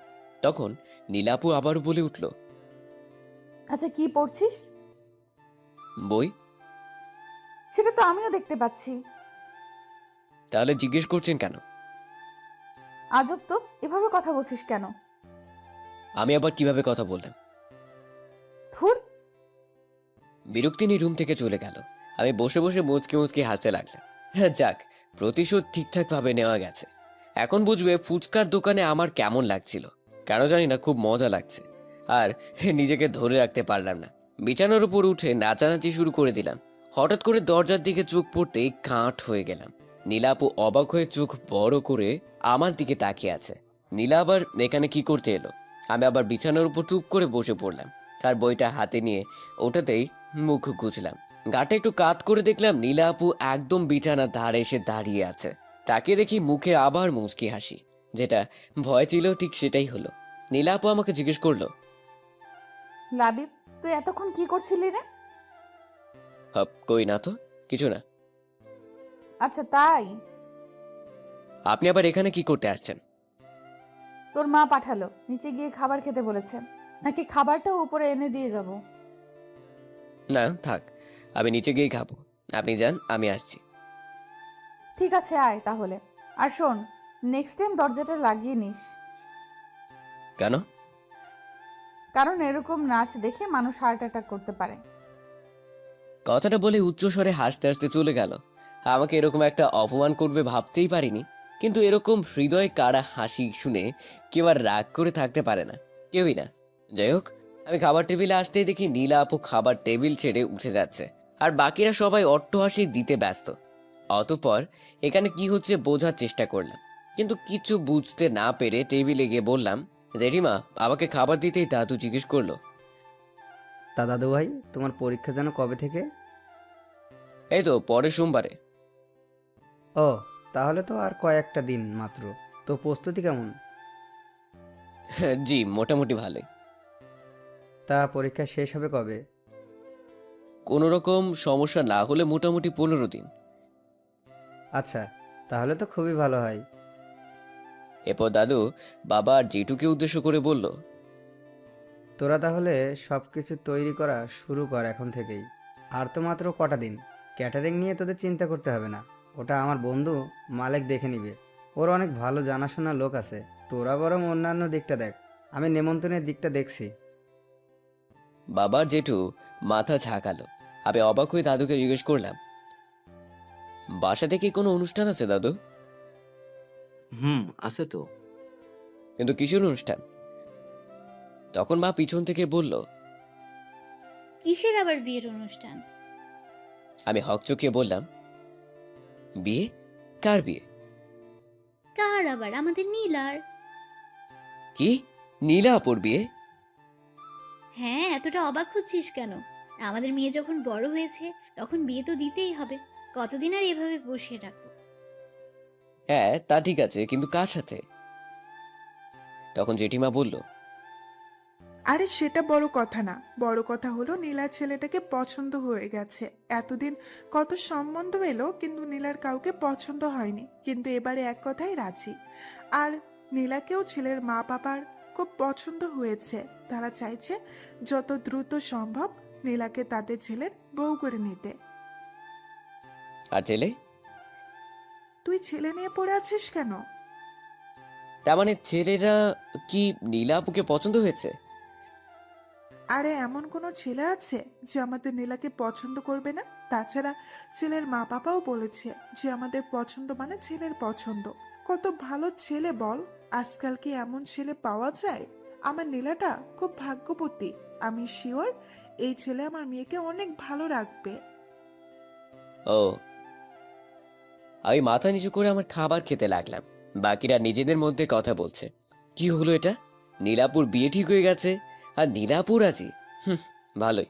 আমার তাতে কি? আমার এসব নিয়ে ভেবে কি করব? এসব বলে নিজেকে বোঝাচ্ছি ঠিকই, কিন্তু কোথায় যেন একটা অস্বস্তি অনুভব হচ্ছে। খাবার শেষে সোজা চলে এলাম। বিছানায় এসে চুপ করে বসে আছি। না, আসলে আমি ভুল ভাবছি। বারবার একই ভুল কেন করছি? আসলে এখানে এসে নীলাপুর ব্যবহারে আমি অনেক কিছুই ভেবেছিলাম। ভালোই হয়েছে, এত তাড়াতাড়ি ভুলটা ভেঙে গেছে। রুমে আর ভালো লাগছে না, তাই ছাদে চলে আসলাম। ছাদের মধ্যে এসে অন্যদিকে তাকিয়ে রইলাম। আবার সেই কষ্টটা নাড়া দিয়ে উঠল। কেন সব ভাবতে লাগলাম? হঠাৎ ছাদের অন্যদিকে চোখ গেল। দেখি নীলা আপু ছাদের ব্যালকনিতে হেলান দিয়ে ফোন টিপছে। হয়তো আগে থেকে এখানে এসেছে, নয়তোবা আমার পরে। এলো তো এলোই, আমাকে দেখলোই না। ভেবেছিলাম আজকে নীলা আপুকে নিলয়ের ব্যাপারটা জিজ্ঞেস করব, কিন্তু এখন আর তা জানার ইচ্ছে নেই। জেনেই বা কি করব? দেখে মনে হচ্ছে কারোর সাথে মন দিয়ে চ্যাটিং করছে। থাক, আর ডিস্টার্ব না করি। যেই ছাদ থেকে নিচে নামতে যাব তখনই নীলা আপু ডাক দিল আমাকে। মুখে দেখি হাসি লেগে আছে। বাহ, নিজের বিয়ের খবর শুনে এত খুশি? নীলা আপু আমার কাছে এসেই হাসি মুখে জিজ্ঞেস করলো, কিরে, ছাদে কখন এলি? আবার চলেও যাচ্ছিস? এই তো হাওয়া খেতে এসেছিলাম। হাওয়া খাওয়া হয়েছে তাই রুমে যাচ্ছি, অনেক পড়া আছে। ও, তোর তো আবার কিছুদিন পর পরীক্ষা। যা পড়তে বস গিয়ে। কোনো সমস্যা হলে আমাকে বলবি। আচ্ছা। আমি এটা বলেই চলে এলাম। আমি ভেবেছিলাম যে আমাকে ডেকে কথা বলবে, এভাবে যে তাড়িয়ে দিবে তা ভাবেনি। মুখে কি হাসি দেখো! আরে বাবা, বিয়ে হতে যাচ্ছে তাতে কি? এত আদিক্ষেতা দেখানোর কি আছে? ফালতু। শেষ পরীক্ষাটা দিয়ে এসে দেখি বাড়িতে লোকজনের অভাব নেই, সবাই কাজ করছে। বাড়িটা সুন্দর করে সাজানো হচ্ছে আর কি, আর নানা রঙের বাতি দিয়ে সাজানো হচ্ছে। এই বাড়িটা বিয়ে বলে কথা। আমি এদিক ওদিক তাকিয়ে নিজের রুমে যাচ্ছিলাম। সবাই দিকে খুব ব্যস্ত।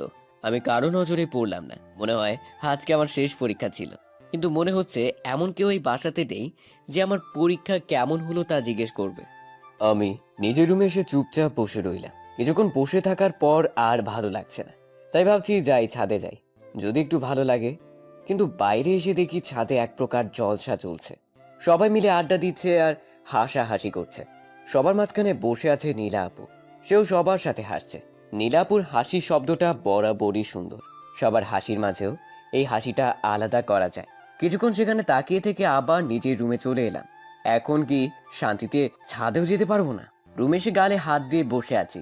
মেজাজটাই খারাপ হয়ে যাচ্ছে বসে থাকতে থাকতে। ক্ষুধাও লাগছে অনেক। আসলে দুপুরে কিছু খাইনি। ক্ষুধার সহ্য করতে না পেরে নিচে চলে এলাম। নিচে এসেই আম্মুকে পেয়ে গেলাম। কার সাথে জানি কথা বলছে, তাই তার পাশে গিয়ে দাঁড়ালাম আর বলতে লাগলাম, মা মা মা ওই আন্টিটার সাথে কথা বলছে। আমি যে ডাকতেছি সেটা মনে হয় শুনতেই পাচ্ছে না। মা। এটা কি ধরনের ব্যবহার লাবিব? তুই দেখছিস না একজনের সাথে কথা বলছি? কিন্তু মা, আমার খিদে। আমার কথাটা শোনার আগে আম্মু সেই আন্টির সাথে কথা বলতে বলতে হেঁটে চলে গেল, আর আমি হা হয়ে তাকিয়েছিলাম। এমনটাও আমার সাথে হবার ছিল? এতদিন আম্মু খাবার নিয়ে আমার পিছু পিছু ঘুরতো, আর আজকে আমি নিজে থেকে যাচ্ছি তবুও পাচ্ছি না। মনে হচ্ছে না এটা আমার নিজের বাড়ি, আর বাড়ির মানুষগুলো আমার আপনজন। সবাই আজকে এতটা ব্যস্ত যে আমাকে ভুলেই গেছে। কিছুক্ষণ ছন্নছাড়া হয়ে এদিক সেদিক ঘুরলাম, যদি আমার মুখ দেখে কারোর মায়া হয় আর কি। না, একে তো খালি পেট, তার উপর আবার এই কোলাহল, ভালো লাগছিল না। তাই আমার নিজের রুমে চলে এলাম। তখন হঠাৎ লাবিব, নীলাপুর কণ্ঠ শুনে হকচকিয়ে উঠে বসে পড়লাম। উঠেই নীলাপুর দিকে হা করে তাকিয়েছিলাম। নীলাপু এখন বউ সাজে আছে, শুধু ঘোমটাটাই নেই মাথায় তার। অনেক সুন্দর লাগছে এই সাজে তাকে। মন চাচ্ছে অপলক তাকিয়ে থাকি। পরক্ষণে মনে হলো একটু পর ওর বিয়ে, তাই এসব ভেবে লাভ নেই। চোখ নামিয়ে জিজ্ঞেস করতে যাব আমার রুমে কেন। তার আগে নীলাপু বলল, লাবিব তোর পরীক্ষা কেমন হলো? আমি অবাক হয়ে মাথা ঝাঁকালাম, এটা জানার জন্য যে সে এই সময় এখানে কেন। আচ্ছা, তোর সাথে আমার একটা গুরুত্বপূর্ণ কথা ছিল। কি কথা বলুন। আসলে কি করে যে বলবো। সমস্যা নেই, বলেন। আসলে আরে নীলা, তুই এখন এখানে কি করছিস? দরজার কাছ থেকে মা এই কথাটা বলল। মার দিকে তাকাতেই নীলা আপু চমকে উঠল আর বলল, আসলে ওর সাথে আমার কিছু কথা বলার ছিল, সেই জন্যই। এখন আবার কি কথা তোর? পরে অনেক সময় পাবি কথা বলার জন্য, তখন বলিস। এখন যা, নিজের রুমে যা। নীলা আপু আর কিছু না বলে আমার দিকে একবার তাকিয়ে মাথা নিচু করে চলে গেল। তখন মা আমার দিকে তাকিয়ে একটা হাসি দিয়ে বলল, নে, জলদি এগুলো পরে রেডি হয়ে নে। আমি মার হাতের দিকে তাকিয়ে দেখি বড় শেরওয়ানি আর পায়জামা। আমি অবাক হয়ে মার দিকে তাকালাম। তখন মা একটা মুচকি হাসি দিল। মায়ের সেই হাসিতে যেন আমি আমার সব উত্তর পেয়ে গেলাম। সাথে সাথে আমি আবেগে মাকে জড়িয়ে ধরলাম। তখন মা আমার কপালে একটা চুমু দিয়ে বলল, জলদি রেডি হয়ে নিচে চলে আয়, সবাই অপেক্ষা করছে। মা চলে যাওয়ার পর নিজে নিজেই হাসতে লাগলাম। তার মানে এতদিন বাসার সবাই আমার সাথে গেম খেলছিল, আর নীলাও কম কিছু করেনি। আমি এতদিন বোকার মতো অসহায় হয়ে সবকিছু সহ্য করে গেছি। এখন আমি নীলার পাশে বরের বেশে বসে রয়েছি। কখনো ভাবতেও পারিনি এই দিনটা আসবে। অন্যান্য লোকেরা আমাদের সামনে বসে আছে, আর আমার নিকটে বসে আছে কাজী। এক ধরনের অসাধারণ অনুভূতি হচ্ছে। স্বপ্নের ভাবতে পারিনি নীলা আর আমার বিয়ে হবে। কাজী সাহেব নিজের কাজ করে যাচ্ছেন। অবশেষে বিয়ের কাজটা ঠিকভাবে সম্পন্ন হলো। সবাই নীলাকে ঘরে নিয়ে যায়। একটু পর দাদু কাছে এলো আমার, আর নানা কথা বলতে লাগলো। আমি শুনেই যাচ্ছি। কিছুক্ষণ পর বিরক্ত হয়ে গেলাম। বুড়ো কথা বলছে তো বলেই যাচ্ছে। অবশেষে বুড়োর কথা থেমেছে। রাত 12টা বাজে। আমি দৌড়ে নীলার ঘরের সামনে গেলাম। মানে এটাই এখন আমাদের বাসর ঘর। আমি দরজার সামনে এসেই কয়েকটা বড় বড় নিঃশ্বাস ছাড়লাম। কয়েক সেকেন্ডেই যেন হার্টবিট ডাবল হয়ে গেছে। বুকটা ধড়ফড় করছে। যাই হোক, সাহস করে দরজা খুলতে গেলাম। কি, দরজা তো খুলছে না। মনে হয় ভিতর থেকে লক করা। কিন্তু বাসর ঘরে তো বরের ঢোকার আগে দরজা লক হয় না। আবার চেষ্টা করলাম, কিন্তু দরজা খুলছে না। তাই বাধ্য হয়ে দরজায় টোকা দিলাম। বেশ কিছুক্ষণ অপেক্ষা করার পর দরজাটা খুলে গেল। দরজা একটু ফাঁক হতেই আমি ভিতরে ঢুকে পড়লাম। গিয়েই হা করে দাঁড়িয়ে রইলাম।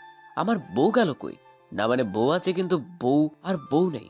আমাকে এভাবে তাকিয়ে থাকতে দেখে সামনে দাঁড়িয়ে থাকা নীলা বলল, কিরে, এভাবে তাকিয়ে আছিস কেন? কি হয়েছে? তোমার বউয়ের সাজ কোথায়? ও আসলে ভীষণ অস্বস্তি হচ্ছিল, তাই খুলে ফেলেছি। তুই তো জানিস আমি এসবে কমফোর্টেবল না। ও আচ্ছা, আর একটু অপেক্ষা করলে কি হতো? অন্তত আমার জন্য একটু সহ্য করতেন। নীলার কিছু না বলে ঘুরে বিছানায় গিয়ে বসে পড়ল। দুজনেই চুপচাপ বসে রয়েছি, কেউ কিছু বলছি না। নীলাকে দেখে খুব চিন্তিত মনে হচ্ছে। তাই আমি জিজ্ঞেস করলাম, কি হয়েছে? তোমাকে এমন দেখাচ্ছে কেন? কোনো সমস্যা? নীলা না সূচক মাথা নাড়িয়ে চুপ করে বসে আছে, আর কিছু একটা ভাবছে মনে মনে। আমি ওর দিকে ঘেঁষে বসে ওর হাতটা ধরলাম। নীলা আমাকে অবাক করে দিয়ে হাতটা ছাড়িয়ে নিয়ে উঠে দাঁড়ালো, আর এক নাগারে বলতে লাগলো, সরি লাবিব, আমাদের মাঝে কিছু হওয়া সম্ভব না। আমি তোকে স্বামী হিসেবে মেনে নিতে পারবো না। মানে কি? আমি কথাটা শুনে দাঁড়িয়ে পড়লাম। নীলা অন্যদিকে মুখ করে দাঁড়িয়ে আছে। আমি অবাক হয়ে, কি বলছো এসব? I am sorry Labib, but তোকে স্বামী হিসেবে মেনে নেওয়া আমার পক্ষে সম্ভব না। তুমি আমার সাথে মজা করছো নাকি? এটা কি কোনো মজা করার সময়? আমি কোনো মজা করছি না, আমি সিরিয়াস। কথাটা বলে নীলা আমার দিকে ঘুরে তাকালো।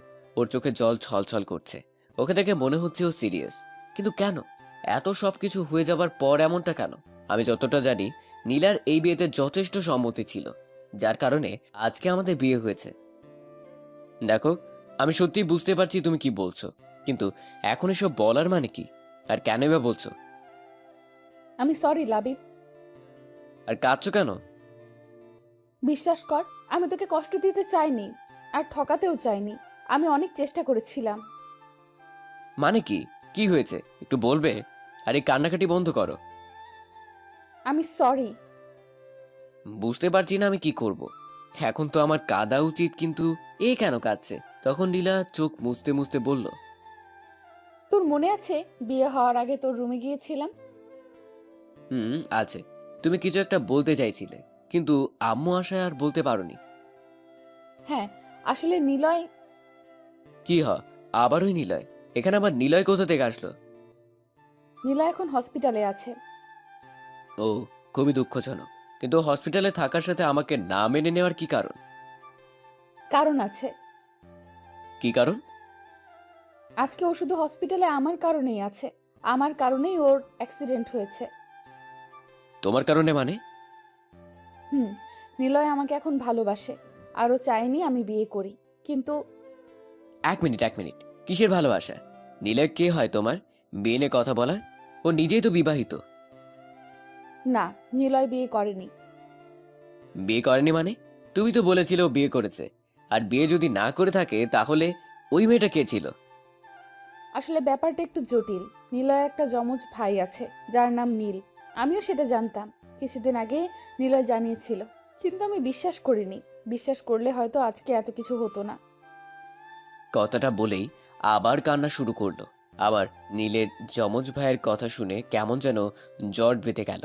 তখনই আমি বললাম, তার মানে তুমি বলতে যাচ্ছ ওই মেয়েটা নীলের বউ আর নিলয়ের ভাবি? হুম, আমি প্রথমে নিলয় আর ওর ভাবিকে একটা রেস্টুরেন্টে দেখেছিলাম। নিলয়ের সাথে অন্য মেয়েকে দেখে আমার রাগ উঠে যায়। তাই আমি ওদের সামনে যাই আর জিজ্ঞেস করি যে এই মেয়েটাকে। তখন নিলয় কোনো উত্তর দেয়নি। তখন ওর সাথে থাকা মেয়েটা মানে ভাবি বলেছিল নিলয় নাকি ওর স্বামী। কিছুদিন আগেই ওদের বিয়ে হয়েছে। নিলয়ের বিয়ের কথাটা যেন আমার বিশ্বাসই হচ্ছিল না। আমি বারবার নিলয়কে জিজ্ঞেস করার পরও কোনো উত্তর দিচ্ছিল না। তাই আমি ধরেই নিয়েছিলাম যে নিলয় আমাকে ঠকিয়ে বিয়ে করে নিয়েছে, যার কারণে আমি ওর সাথে সব যোগাযোগ বন্ধ করে দিই। ও আমার সাথে দেখা করার অনেক চেষ্টা করেছিল।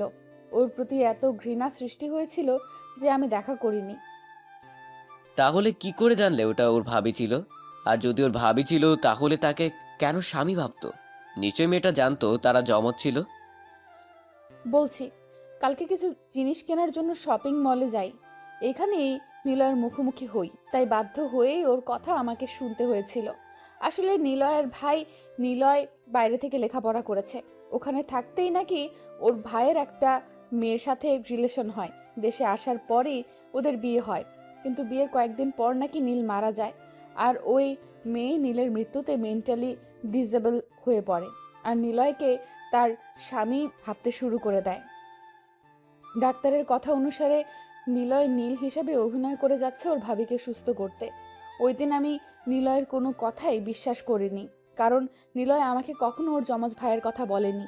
আসার সময় ওকে আমি আমার বিয়ের কথা বলে দিয়েছিলাম, আর আমাকে ডিস্টার্ব করতে বারণ করেছি। আর আজকে অন্য একটা নাম্বার থেকে নিলয় আমাকে ফোন দেয়। আমাকে অনেক বোঝানোর চেষ্টা করে, কিন্তু আমি ফোন রেখে দেই। তারপর আমার ফোনে অনেকগুলো ছবি আসে নিলয়ের নাম্বার থেকে। এই দেখ। বলেই নীলা আমার দিকে ফোনটা এগিয়ে দিল। ছবিগুলো দেখে বুঝলাম এগুলো নীলের বিয়ের ছবি। সেখানে নীল আর নিলয় দুজনই আছে।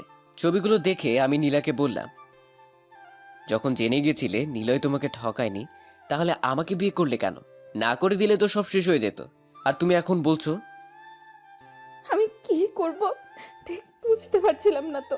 এত কম সময়ের মধ্যে এত কিছু হয়ে গেল যে আমি আমি তো এটা তোকে জানাতেই তখন তোর রুমে গিয়েছিলাম, আর বলে উঠতে পারিনি। আর অন্য কাউকে বলার সাহস পাচ্ছিলাম না। ওয়াও! আমি সরি লাবিব, আমাকে ক্ষমা করে দে। এইটুকু বলেই আবার কাঁদতে লাগলো। আর আমি চুপ করে বসে রইলাম। হাসি পাচ্ছে খুব আমার। ও আমার ভাগ্যের উপর কি ভুল করেছিলাম যে আমাকে তার মাসুল দিতে হচ্ছে? হয়তো নীলাকে ভালোবাসাটাই আমার সব থেকে বড় ভুল ছিল। আমার না খুব ভয় করছে, নিলয়ের না কিছু।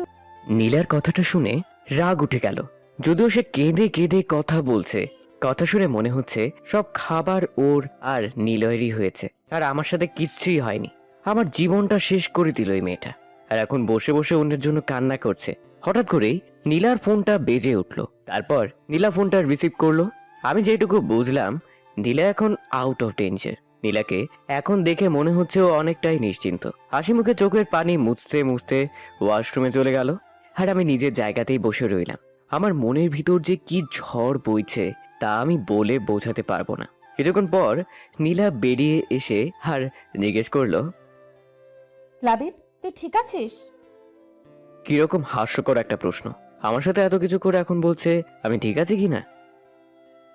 আমি ঠিক আছি। আমার আবার কি হবে? তাহলে তোকে এমন দেখাচ্ছে কেন? আমি কিছু না বলেই দরজার দিকে পা বাড়ালাম। পেছন থেকে নীলা বলে উঠলো, কোথায় যাচ্ছিস তুই? আমার খুব ঘুম পাচ্ছে, তাই ঘুমাতে যাচ্ছি। তাহলে ওইদিকে কোথায় যাচ্ছিস? কই ঘুমাবি তুই? আমার রুমে। কেন? কেন আবার? এটা তো তোমার রুম। একটু পর তুমি এটাই বলবে যে তুই আমার সাথে ঘুমাতে পারবি না, তাই আমি নিজে থেকেই চলে যাচ্ছি। তুই এভাবে কথা বলছিস কেন? কেউ যদি জানতে পারে তুই অন্য রুমে ঘুমিয়েছিস, তাহলে সবাই কি ভাববে? যেটা ভাবার সেটাই ভাববে, আর এখানে কে কি ভাবলো তাতে কি আসে যায়? আজ হোক বা কাল হোক, সবাই তো জানতেই পারবে। লাবিব, আমি সত্যিই অনেক সরি। তোর সাথে যা হয়েছে তা ঠিক নয়। বিশ্বাস কর, আমি বুঝতে পারছি তোর ভিতরে কি চলছে। এই মুহূর্তে নীলার এইরকম কথাগুলো শুনতে কষ্ট হচ্ছে, খুব রাগও হচ্ছে ওর উপর। তাই নীলার কোনো কথা না শুনে আবার দরজার দিকে পা বাড়াতেই নীলা পেছন থেকে হাত টেনে ধরলো। নীলা আমার হাত ধরতে এতক্ষণে দমিয়ে রাখা রাগটা বেরিয়ে গেল, তাই ঘুরে একটা থাপ্পড় মেরে দিলাম। নীলা থাপ্পড়টা সামলে ওঠার আগেই ওকে দেয়ালের সাথে চেপে ধরলাম। হঠাৎ করে নীলা আমার এমন রাগ দেখে ভয় চুপসে গেল। ভয়ত কণ্ঠে বলল, কি করছিস তুই? তোমার আমাকে কি মনে হয় পুতুল? যখন যা ইচ্ছে তখন আমার সাথে তাই করবা, আর আমি সবকিছু চুপচাপ মেনে নিব? আমি সরি। আর কি বলবো, কিছুই বলার নেই। তাই নীলাকে ছেড়ে দিয়ে ব্যালকনিতে চলে এলাম। বাইরে অনেক ঠান্ডা বাতাস বইছে, আর কিছুক্ষণ পর বৃষ্টি শুরু হলো। বাতাসের ঝটকায় বৃষ্টির ফোঁটা আমার পুরো শরীর এসে পড়ছে। অন্য সময় হলে দৌড়ে এতক্ষণে রুমে চলে যেতাম, কিন্তু আজ এখানে দাঁড়িয়ে দাঁড়িয়ে ভিজছি। খুব ভালো লাগছে এখানে দাঁড়িয়ে থাকতে। যতবারই নীলাকে নিজের করে নেওয়ার চেষ্টা করছি, ততবারই এমন হয়েছে। আমার সব ভাবনা চিন্তা আশা আকাঙ্ক্ষা বরাবরই ভেঙে গেছে। হঠাৎ খেয়াল হলো নীলা পেছন থেকে ডাকছে। এই লাবিব, এইভাবে দাঁড়িয়ে আছিস কেন? ভিজে যাচ্ছিস তো। ভেতরে আয়। কি বললাম শুনতে পাচ্ছিস না? আমি ঘুরে দাঁড়াতেই নীলা আমার হাত ধরে রুমের মধ্যে নিয়ে গেল। এতক্ষণে আমার খেয়াল হলো যে আমার মাথা আর সামনের দিকটা বৃষ্টিতে ভিজে একাকার হয়ে গেছে।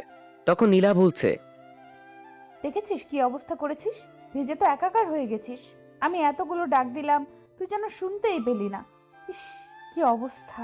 এখন যদি জ্বর এসে পড়ে তখন কি করবি? তুইও না। দাঁড়া, আমি তোয়ালেটা আনছি। ও তোয়ালে এনে আমার মাথা মুছে দিল। আমি শুধু অবাক হয়ে ওর দিকে তাকিয়ে রইলাম। তারপর ও বলল, নে, এবার ওয়াশরুমে গিয়ে জলদি চেঞ্জ করে নে, তা না হলে পরে সমস্যা হবে। তারপর আমি চেঞ্জ করে বাইরে আসতে নীলা বলল, যা, এখন গিয়ে বিছানায় শুয়ে পড়। কিন্তু আমি তা না করে নীলার মুখের দিকে তাকিয়ে বসে রইলাম। এটুকু সময়ের মধ্যে কি করে স্বাভাবিকভাবে কথা বলছে আমার সাথে। তারপর নীলার ডাকেই বিছানায় আসলাম। বিছানায় আসার পর আশেপাশে খুব সুন্দর করে সাজানো হয়েছে খাটটা দেখতে পেলাম। আমি সাথে সাথে খাট থেকে নেমে পড়লাম। আমাকে এভাবে নামতে দেখে নীলা বলল, কি রে, নেমে পড়লি কেন? ঘুমাবি না? আমার ঘুম নিয়ে আপনাকে চিন্তা করতে হবে না। মানে হঠাৎ করে কি হলো তোর? কিছু না, আর আপনার খাটে আপনি ঘুমান। আমার ঘুম নিয়ে আপনাকে মাথা খাটাতে হবে না। তাহলে তুই কোথায় ঘুমাবি? চিন্তা করবেন না, আমি এখন বাইরে গিয়ে আপনাকে কোনো রকম বিপদে ফেলবো না। এরপর আমি সামনের সোফাতে গিয়ে শুয়ে পড়লাম। নীলাও আমার কথা শুনে চুপ করে দাঁড়িয়ে আছে। কিছুক্ষণ পর নীলা এসে আমাকে নরম সুরে বলল, লাবিব, আই লাবিব, শুনছিস? বলেন, কি বলবেন? তুই তুই কি আমার উপর রেগে আছিস? না, দেখ, আমি তোকে কষ্ট দিতে চাইনি, কিন্তু কি থেকে কি হয়ে গেল। আমার ঘুম পেয়েছে, দয়া করে ঘুমোতে দিন। কথাটা বলে আমি অন্যদিকে মুখ করে ঘুমিয়ে পড়লাম। সকালে দরজার বাইরে কারো একটা ডাকে ঘুম ভেঙে গেল। চোখ খুলতেই দেখলাম আমার শরীরে একটা চাদর দেয়া। আমি বুঝলাম নীলা দিয়েছে। তখন নীলার দিকে চোখ পড়তেই দেখি ও এইমাত্র ঘুম থেকে উঠল। তড়িঘড়ি করে দরজা খুলতে গেল। আমি আবার আমার মতো চোখ বন্ধ করে শুয়ে রইলাম। আর কিছুক্ষণ পর নীলা আমাকে ডাকতে লাগলো। নীলার হাত আমার কপালে অনুভব করতেই সোজা আমি উঠে পড়লাম। একটা মিষ্টি হাসি দিয়ে বলল, যাক, জ্বরটা মনে হয় নেমে গেছে। আমার জ্বর আসছিল। আসছিল তো, রাতে বেশ ভালোই জ্বর এসেছিল। ও, রাতেই বুঝেছিলাম যে তোর জ্বর আসবে, তাই আর ঘুমোইনি। কেন ঘুমোনি কেন? আমি ঘুমালে তোর জ্বরটা কি কমতো নাকি? আমার জন্য আপনাকে রাত জাগতে বলেছি নাকি? এছাড়া এই জ্বর আমার কাছে নতুন কিছু না। আরে এটা কি ধরনের কথা? তোকে ওভাবে কষ্ট পেতে দেখবো নাকি? ও আচ্ছা, আমার কষ্ট নিয়ে আপনি এতটা ভাবেন? অনেক ধন্যবাদ আপনাকে। নীলা আমার কথার খোঁচাটা বুঝতে পেরে চুপ করে মাথা নিচু করে বলল, এভাবে বলছিস কেন? আমি তো ইচ্ছে করে তোর সাথে এমনটা করিনি। তো একবারও বলিনি আপনি ইচ্ছে করে এমনটা করেছেন। এটা আমার ভাগ্যে ছিল, আপনার কোনো দোষ নেই। লাবিব দেখ, আমরা চাইলে কিন্তু ব্যাপারটা সহজ করতে পারি। আপনার কাছে এই ব্যাপারটা যতটা সহজ মনে হচ্ছে, আমার কাছে এই ব্যাপারটা ততটাই কঠিন। অবশ্য আপনি এটা বুঝবেন না, বুঝলে হয়তো এমনটা আমার সাথে হতো না। লাবিব, আপনি চিন্তা করবেন না, আর আপনি নিশ্চিন্ত থাকতে পারেন যে আমি আপনাকে কখনো আটকাবো না, আর আটকানোর চেষ্টাও করব না। আপনি যখনই চান তখনই আপনি নিলয়ের কাছে যেতে পারেন। আর একটা কথা, ভবিষ্যতে আমার প্রতি আর দয়া দেখাতে আসবেন না, ওইটা আরো বেশি কষ্ট দেয়। নীলা কিছু বলতে যাচ্ছিল, কিন্তু আমি সোজা ওয়াশরুমে চলে আসলাম। ফ্রেশ হয়ে আসতে নীলা বলল, আমাদের নিচে যেতে বলে গেছে, তুই দাঁড়া, আমি আসতেছি। তারপর নাস্তা করে ড্রয়িং রুমে বসে আছি বাকি সবার মতো। বাকি সবাই বলতে দাদু আর জেঠুই বসে আছে। বাবা অফিসের জন্য বেরিয়ে গেছেন। আমি ফোন টিপছিলাম। বেশ কিছুক্ষণ পর দুদু আমাকে বলে উঠল, তা দাদু ভাই, কালকে তো তোমার পরীক্ষা ছিল। হুম।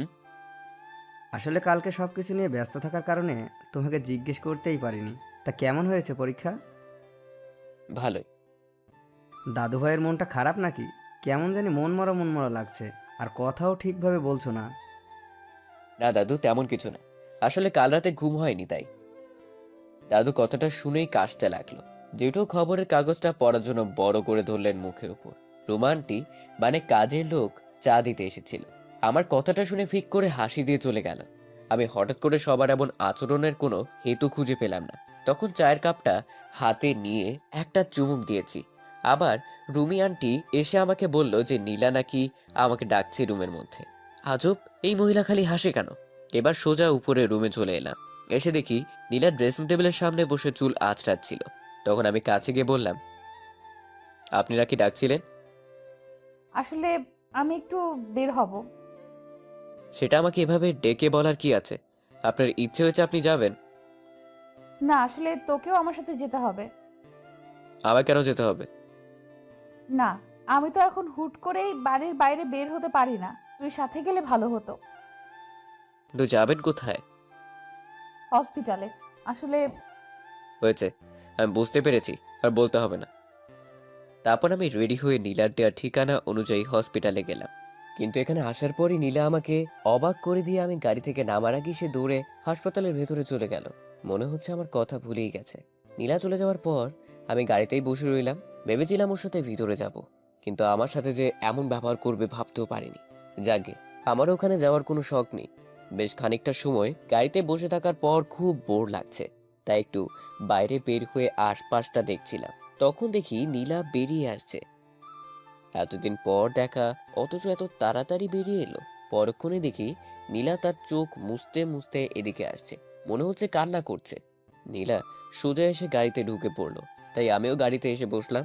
উঠে দেখি নীলার কান্না বেড়ে গেছে। কিছুক্ষণ বসে বসে ওর কান্না দেখার পর জিজ্ঞেস করলাম, এভাবে কাঁদছেন কেন? নীলা ভাইকে ঠিক নেই? না, ও একদম ঠিক আছে। ডাক্তার বলেছে ও অল্প কিছুদিন পর বাড়িও যেতে পারবে। এটা তো একটা ভালো খবর, তাহলে কাঁদছেন কেন? আমি এত সুন্দর করে রিকোয়েস্ট করলাম, তবুও নিলয়ের সাথে আমাকে দেখা করতে দিল না। ওই মেয়েটা মানে ওর ভাবি ও, আমাকে ভেতরে ঢুকতে দিলই না। কত করে বললাম তবুও। ওই মেয়েটা ওর পাশে বসে আছে আর বলেছে ওর স্বামীকে নাকি ও দেখে রাখতে পারে। আমাকে ওখান থেকে তাড়িয়ে দিল। তারপর নিলয়ের বাবাও বলল চলে যেতে। উনি নাকি চান না হসপিটালে কোনো ঝামেলা করতে। আমি কি ওখানে ঝামেলা করতে গিয়েছিলাম নাকি? আমাকে একবার নিলয়ের সাথে দেখা করতে দিলেই তো আমি চলে আসতাম। নীলা আর কিছু বললো না। আমি গাড়ি নিয়ে সোজা হসপিটাল ত্যাগ করলাম। নীলা কিছুক্ষণ নিজের মতো কেঁদে জানালায় হেলান দিয়ে বসে আছে। আমিও গাড়ি চালাচ্ছি, কেউ আর কোনো কথা বলিনি।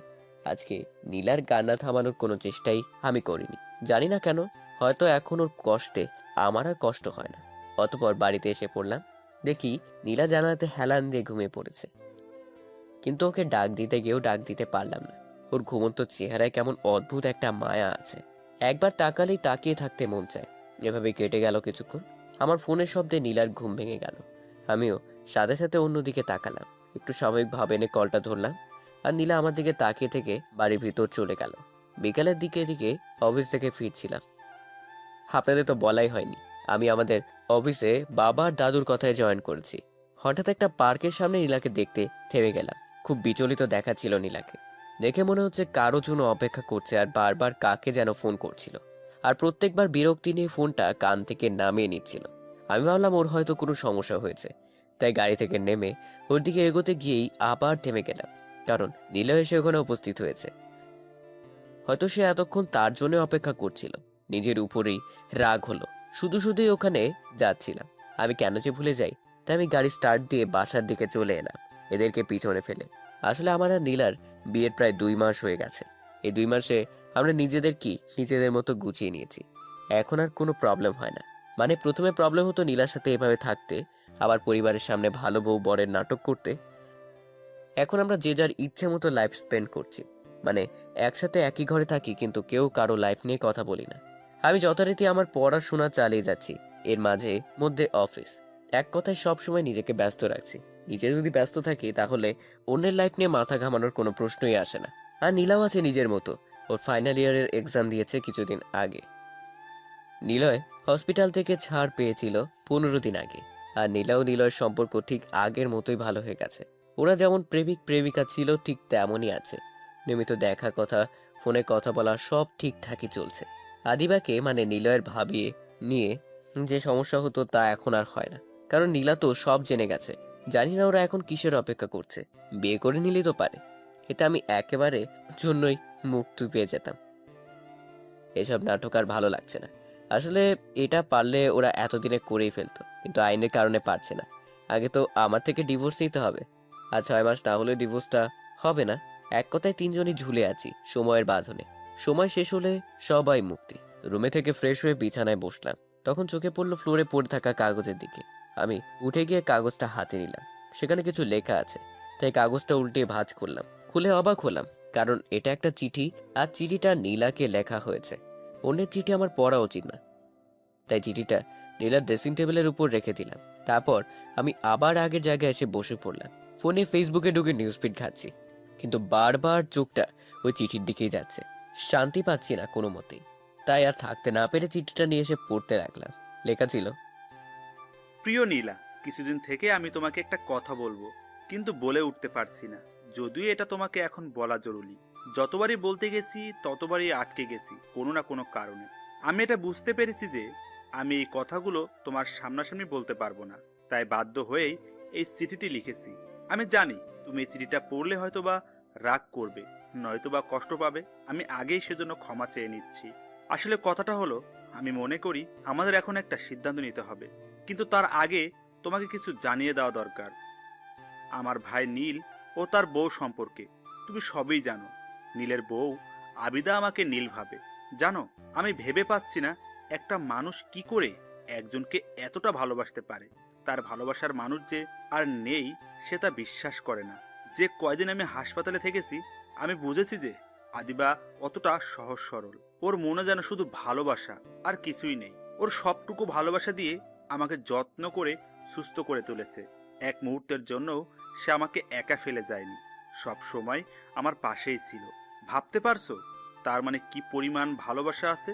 যদিও আমি জানি এই ভালোবাসাটা আমার জন্য নয়, নীলের জন্য। আর কি জানো, আমি তার এই ভালোবাসাকে ভালোবেসে ফেলেছি নিজের অজান্তেই। আর আমি এটা চাই না কখনো আদিবা এই সত্যটা কখনো জানুক যে তার নীল মারা গেছে। আমি ওকে কষ্ট পেতে দেখতে পারবো না। আমি সারা জীবন ওর সাথে নীল হয়েই থাকতে চাই। আশা করি তুমি বুঝতে পারছো আমি কি বোঝাতে চেয়েছি। দেখো, এটাই হয়তো আমাদের ভাগ্যে ছিল। তা না হলে দেখো, তুমি আমাকে অন্য একটা মেয়ের সাথে দেখে ভুল বুঝলে, আর সত্যিটা না শুনেই তুমি বিয়ে করে নিলে বা বিয়ে হয়ে যায়। এত কিছু হয়তো এজন্যই হয়েছে। আর তাছাড়া লাবিব তোমাকে ভালোবাসে, আর আমাদের এটাই মেনে নেওয়া উচিত। এটাই আমাদের সবার জন্য ভালো হবে। আমাকে ক্ষমা করে দিও, আমি তোমাকে না জানিয়ে আদিবাকে বিয়ে করে নিয়েছি। দেখো, লাবিব তোমার বিয়ে করার স্বামী, আর বিয়েটা কোনো ছেলে খেলা নয়। আর আমি চাই তুমি লাবিবকে নিয়েই সুখে থাকো। ইতি, নিলয়। চিঠিটা পড়ার পর আমি কিছুক্ষণ স্থির হয়ে বসে রইলাম। চিঠিটার কথাগুলো কেন জানি না বিশ্বাস হচ্ছে না। যে চিঠিটা আবার ফার্স্ট টু লাস্ট পড়লাম, না সব তো ঠিকই আছে। তার মানে চিঠিটার এই মানে বোঝায় যে নীলা নীলার সাথে সম্পর্ক রাখতে চায় না, সে বিয়ে করে নিয়েছে আর নীলাকে বলে দিয়েছে আমার সাথে সুখে থাকতে। ওয়াও! অতঃপর চিঠিটা যেরকম ভাবে ছিল সেইভাবেই আবার ফ্লোরে রেখে দিলাম। কি আজব পাবলিক মাইরি এই নীলয়! প্রথমে তো হঠাৎ করে ফিরে এসে আমার বিয়ের 12টা বাজিয়ে দিল, আর এতদিন পর বলছে আমার সাথে সুখের সংসার করতে। What a joke! তাহলে এবার নীলা কি করবে? আমার কাছে ফিরে আসবে? ফিরে আসলেই বাকি, আমি আর নিজেকে কষ্ট দিতে চাই না। এমনিতেই মেয়ে আমার 16 আনা জীবনের 12 আনাই ধ্বংস করে, বাকিটা আঁকড়েই আমি বেঁচে আছি। আর নয়, কিন্তু নীলা কি এত কিছু এত সহজে মেনে নেবে? মনে হয় না। আমি কেন এত চিন্তা করছি? ওদের বিষয় ওরাই বুঝে নিবে, আমি না হয় আমার মতোই থাকি। হঠাৎ মনে প্রশ্ন জাগলো, চিঠিটা এভাবে পড়ে আছে কেন? নীলা কি চিঠিটা পেয়েছে? না না, চিঠিটা যখন নীলার জন্য এসেছে তখন সে নিশ্চয়ই পেয়েছে। আর এই জন্য হয়তো নীলা বাইরে ওই পার্কে গেছে নীলার সাথে দেখা করতে। যদি তাই হয় তবে সে এই চিঠিটা এভাবে কেন রেখে গেল? অন্য কেউ যদি এটা দেখতে পেত তাহলে বড় ধরনের সমস্যা হতো। নাকি এটা ভুল করে এখানে পড়ে গেছে, কি জানি। অতঃপর আমি ওয়াশরুমে গেলাম ফ্রেশ হতে। চিঠিটা তার জায়গাতেই পড়ে আছে। কিছুক্ষণ বের হয়ে দেখি নীলা চলে এসেছে। হাত মুখ দিয়ে মুখ ঢেকে বিছানার কিনারায় বসে আছে। আমি কাছে গিয়ে হালকা একটু কাশতে নীলা চমকে উঠে দাঁড়িয়ে পড়লো। কি হলো ওর? এভাবে চমকানোর কি আছে? তাকে দেখে ওর চোখ মুখ অন্যরকম হয়ে আছে, মনে হয় কেঁদেছে। তখন আমি জিজ্ঞেস করলাম, কোনো সমস্যা? নীলা শুধু মাথা নাড়িয়ে না উত্তর দিয়ে আবার আগের জায়গায় বসলো। আওয়ায় আমার দিকে কেমন করে যেন তাকিয়েছিল। আর তখনই আমার চোখ ফ্লোরের দিকে যায়, দেখি চিঠিটা নেই। মনে হয় নীলা রুমে এসে চিঠিটা কুড়িয়ে নিয়েছে। আমি পানি খাবার জন্য টেবিলের দিকে যাচ্ছিলাম, কিন্তু লক্ষ্য করলাম নীলা বারবার আমার দিকেই তাকাচ্ছে। ও কি বুঝে গেছে আমি চিঠিটা পড়েছি, নাকি অন্য কোনো কারণ? ওর এভাবে তাকানো আমার খুব অস্বস্তি লাগছিল, কিন্তু আমি নিজেকে যতটা সম্ভব স্বাভাবিক রেখে নিজের কাজে মন দিলাম। টেবিলে বসে বইয়ে মুখ গুজে বসে আছি সে অনেকক্ষণ ধরে, কিন্তু মনোসংযোগ দিতে পারছি না। তার কারণটা হলো নীলা। অন্যদিন এই সময়টা নীলা ঘুমায় নয়তো বই পড়ে, কিন্তু আজকে কিছুই করেনি, বসে বসে কি জানি ভাবছিল। তখন নীলা হঠাৎ করে উঠে বাইরে চলে গেল। তখন আমি ওর চলে যাওয়ার দিকে একবার তাকিয়ে আবার বইয়ে মন দিলাম। সকালে ঘুম থেকে উঠে খেয়ে দিয়ে আমি বেরিয়ে গেলাম। নীলাকে নিয়ে একটু ভাবনায় আছে এখনো। আসলে আমি ভেবেছিলাম নীলা কাল রাতে আমাকে কিছু হয়তো বলবে, কিন্তু কিচ্ছুই বলেনি, সম্পূর্ণ চুপচাপ ছিল। আর রাতে আমার ঘুম ভেঙে গিয়েছিল নীলার গলার আওয়াজে। উঠে দেখে নীলা ব্যালকনিতে দাঁড়িয়ে ফোনে কথা বলছিল খুব করুণ স্বরে, আর কান্নাও করছিল। আমি বুঝে নেই হয়তো নীলার সাথে কথাই বলছিল। কিছুক্ষণ পর নীলা ঘরে এসে আবার কান্নাকাটি শুরু করে। আমি ওর কান্না শুনতে শুনতেই ঘুমিয়ে পড়েছিলাম। সকালে ঘুম থেকে উঠে ওর সাথে আমার কোনো প্রকার কথা হয়নি। ক্যাম্পাসে বসে বন্ধুদের সাথে আড্ডা দিচ্ছিলাম, তখনই মা কল দিল। মা ফোন দিয়ে জলদি করে হাসপাতালে যেতে বলল। আমি কোনো প্রশ্ন করার আগেই মা ফোন কেটে দেয়। হাসপাতালে কেন? কারো কিছু হয়েছে নাকি? অতঃপর হসপিটালের দিকে রওনা দিলাম। হসপিটালে গিয়ে দেখি দাদু, বাবা মা, জেঠু সবাই দাঁড়িয়ে আছে, কিন্তু নীলা নেই। তাহলে নীলার কিছু হয়েছে নাকি? কথাটা ভাবতে আমার বুকের ভেতরটা কেমন জানি হুড়মুড়ি উঠল। আমি সবার সামনে পৌঁছাতেই জেঠিমা আমাকে জড়িয়ে ধরে কান্না করতে লাগলো। আমি ভ্যাবাচাকা খেয়ে দাঁড়িয়ে রইলাম। তখন জিজ্ঞেস করলাম, কি হয়েছে? বলল নীলা সুইসাইড করেছে, আর ভিতরে তারই চিকিৎসা চলছে। আমি জেঠিমাকে ছাড়ি এক কোনায় গিয়ে দাঁড়িয়ে পড়লাম। নীলা আত্মহত্যা করতে গেল কেন? তাহলে কি ওই চিঠির কথাগুলোর জন্য করেছে? নীলার জন্য এত টান, ভালোবাসায় কি না হয়। আশেপাশে তাকিয়ে দেখলাম বাসার সবাই চিন্তিত, সবাই গম্ভীরভাবে ওটি রুমের দিকে তাকিয়ে আছে। আমার নীলার জন্য চিন্তা হচ্ছে কি না তা জানি না, তবে ভিতরে ভীষণ অস্থিরতা অনুভব করছি। শ্বাস যেন বন্ধ হয়ে আসছে। নীলা যে এমন একটা সিদ্ধান্ত নিবে তা আমি বুঝতে পারিনি। কিছুক্ষণ পর ডক্টর বেরিয়ে আসতেই দাদু এগিয়ে গেল আর জিজ্ঞেস করলো যে নীলা কেমন আছে। ডাক্তার হেসে উত্তর দিল যে নীলা একদম ঠিক আছে। এটা শুনে সবার মাঝে যেন আনন্দের স্রোত বয়ে গেল। যখন জেঠিমা এগিয়ে গিয়ে ডাক্তারকে বলল, আমি আমার মেয়ের সাথে দেখা করব। নিশ্চয় দেখা করবেন। আমরা তাকে অন্য একটা রুমে শিফট করে দিচ্ছি, তারপর দেখা করুন। রোগী যেন কোনো কিছুতেই অস্বস্তি না হয়, সেদিকে খেয়াল রাখবেন প্লিজ। তারপর ডাক্তার চলে যায়। তারপর নীলাকে অন্য একটা কেবিনে নিয়ে যাওয়া হলো। তখন সবাই ওর সাথে দেখা করার জন্য চলে যায়, কিন্তু আমি যাইনি। বাইরে দাঁড়িয়ে আছি। আমি গিয়েই বা কি করব আর কি বলবো? মনে হয় না এখানে আমার কিছু বলার অধিকার আছে। নীলা এখন সুস্থ আছে, এটাই অনেক। তখন মা এসে বলল, কি রে, তুই যাবি না নীলার সাথে দেখা করতে? হ্যাঁ যাবো তো, সবাই আসুক দেখা করে তারপর যাচ্ছি। সবাই তো দেখা করেছে ওর সাথে, তুই ওর কাছে যা, ওর ভালো লাগবে। ও আচ্ছা। তবে নীলা এমন কাজ কেন করলো বলতো? সেটা আমি কি করে বলবো? নীলাই ভালো জানে, ওকে জিজ্ঞেস করো। আরে না, ডাক্তার ওকে এখন কিছু জিজ্ঞেস করতে না করেছে। আচ্ছা তুই ভেতরে যা, দেখিস আবার ওকে কিছু বলতে যাস না। ওর কাছ থেকে পরে শুনে নেব। হুম। বলেই নীলার কেবিনের ভিতরে গেলাম। দেখি জেঠিমা নীলার পাশে বসে আছে। আমাকে দেখে জেঠিমা নীলাকে আছি বলে বেরিয়ে গেলে আমি তখন এগিয়ে গিয়ে নীলার পাশে একটা চেয়ারে পেতে বসলাম। নীলা আমার দিকে একবার তাকিয়ে তারপর উপরের দিকে তাকিয়ে রইল। কিছুক্ষণ বসে থাকার পর আমি বললাম, এমন একটা কাজ কেন করলে? সে কোনো উত্তর না দিয়ে উপরের দিকে তাকিয়ে আছে। আমি বললাম, আমি কিন্তু চিঠিটা পড়েছি। কথাটা শুনে নীলা আমার দিকে অবাক হয়ে তাকালো। তখন আমি বললাম, জানি অন্যের চিঠি পড়া ঠিক না, রুমে এসে দেখি নিচে চিঠিটা পড়েছিল, তাই পড়ে ফেলেছি, তার জন্য আমি সরি। নীলা আমাকে কিছু না বলে অন্যদিকে মুখ ঘুরিয়ে নিল। একটু পরে বুঝতে পারলাম ও নীরবে কাঁদছে। কি হলো, কাঁদছেন কেন? নীলয়ের জন্য? নীলা চুপ করেই কান্না করেই যাচ্ছে। আপনি মরে গেলে বুঝি সব ঠিক হয়ে যেত? একবারও বাসার কারো কথা ভাবলেন না? জেঠিমার অবস্থা তো একেবারেই শোচনীয় হয়ে গিয়েছিল, আর বাসার সবাই খুব ভেঙে পড়েছিল। শত হলেও আপনি বাড়ির একমাত্র মেয়ে, বলতে গেলে সবার চোখের মণি। সবার তো কষ্ট হবে, তাই না? আর তুই? আমার আবার কি হবে? সবার মতো আমারও একটু চিন্তা হচ্ছিল আর কি।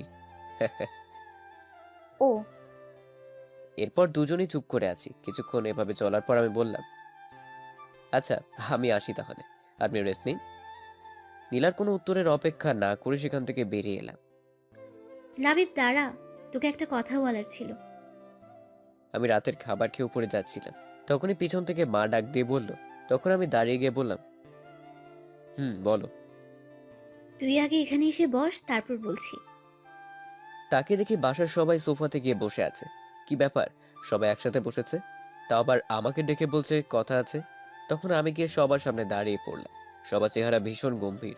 তখন বাবা বলল, দেখ লাবিব, আমরা ঠিক করেছি তুই নীলাকে নিয়ে অন্য কোথাও ঘুরতে যা। আসলে মেয়েটা কিছুদিন আগে এমন একটা ঘটনা ঘটালো, তারপর বাসাতে এসে এত কিছু হয়েছে, অথচ কারোর সাথে তেমন কথা বলছে না, সারাক্ষণ ঘরে বসে থাকে। তাই আমাদের মনে হয় অন্য কোথাও ঘুরে আসলে ওর মন ভালো হয়ে যাবে। তা না হলে এমন ভাবে আর কতদিন। কিন্তু এখন আমি কি করে যেতে পারি? সামনে আমার পরীক্ষা, একটাও ক্লাস মিস করা যাবে না। এ কদিন ক্লাস না করলে কিছুই হবে না। মা, তুমি বুঝতে পারছো না আমার। আচ্ছা তোর কি ক্লাস নীলার থেকেও বেশি জরুরি? না আসলে কোনো কথা নয়, আমরা বড়রা মিলে যে সিদ্ধান্ত নিয়েছি সেটাই হবে, ব্যাস। আচ্ছা তোদের মাঝে সবকিছু ঠিক আছে তো? একে অপরকে নিয়ে খুশি না? তোদের মাঝে কি এখনো বনিবনা হয়ে ওঠেনি? তোদের দুজনের সম্মতিতে আমরা বিয়েটা দিয়েছিলাম, এখন যদি এমন করিস তাহলে। আরে মা, সবকিছু ঠিক আছে, কোনো সমস্যা নেই।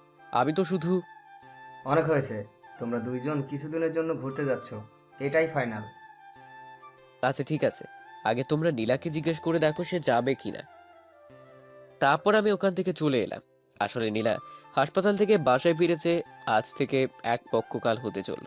নীলা এখন সুস্থ, তবুও বাসার সবাই ওকে নিয়ে টেনশনে আছে। কারণ নীলা বাসা ফেরার পর থেকে ভীষণ চুপচাপ থাকে, আর এই কয়দিনেও বাসা থেকে বের হয়নি। আর বাসার সবার মনে একটা প্রশ্নই রয়ে গেছে যে নীলা এমন কাজ কেন করতে গিয়েছিল, কি এমন কষ্ট আছে ওর। মা তাকে জিজ্ঞেস করেছিল একবার, তবে কিচ্ছু বলেনি। টেবিলের খাবার টেবিলে রেখে সে উঠে গিয়েছিল। তাই আর কেউ তাকে কিছু জিজ্ঞেস করেনি। আর আমার সাথেও নীলার তেমন কথা হয়নি। আমি নিজে থেকে কখনো কিছু বলতে যাই না। কয়েকবার নীলা কিছু বলতে এসেছিল, তখন আমি এড়িয়ে গিয়েছিলাম। তবে একটা বিষয় আমাকেও কিঞ্চিত ভাবাচ্ছে, এই কয়েকদিনে নীলার চেহারা অনেকটাই ভেঙে গেছে। আমি ডুবে না গিয়ে ছাদে গেলাম। এটা আমার এখন অভ্যেস, রাতের খাবার খেয়ে ছাদে আসা। ছাদে রাতের পরিবেশটা খুব ভালো লাগে আমার। আজকে বেশিক্ষণ ছাদে দাঁড়ালাম না, নিজের রুমে চলে এলাম। এসে দেখি মা রুমে নীলার সাথে কথা বলছিল। হয়তো আমাকে দেখে থেমে গেল। আমাকে দরজায় দাঁড়িয়ে থাকতে দেখে মা বলল, এতক্ষণ কোথায় ছিলি তুই? ছাদে ছিলাম। কেন, কোনো কাজ ছিল? এই রাতের বেলা তুই ছাদে কি করছিলি? নীলা একা একা রুমে বসে আছে। আমি কিছু বললাম না, চুপ করে আছি। তখন মা নীলাকে বলল, কি বললাম বুঝতে পারছিস তো? কাল সকালে আমাকে জানাবে কিন্তু। তাহলে আমি এখন যাই। মা চলে যাবার পর আমি আমার টেবিলে বসে পড়লাম। তখন নীলা পেছন থেকে বলল, কাকিমা বলছিল আমাদের দুজনকে কোথাও ঘুরতে পাঠাতে চায়।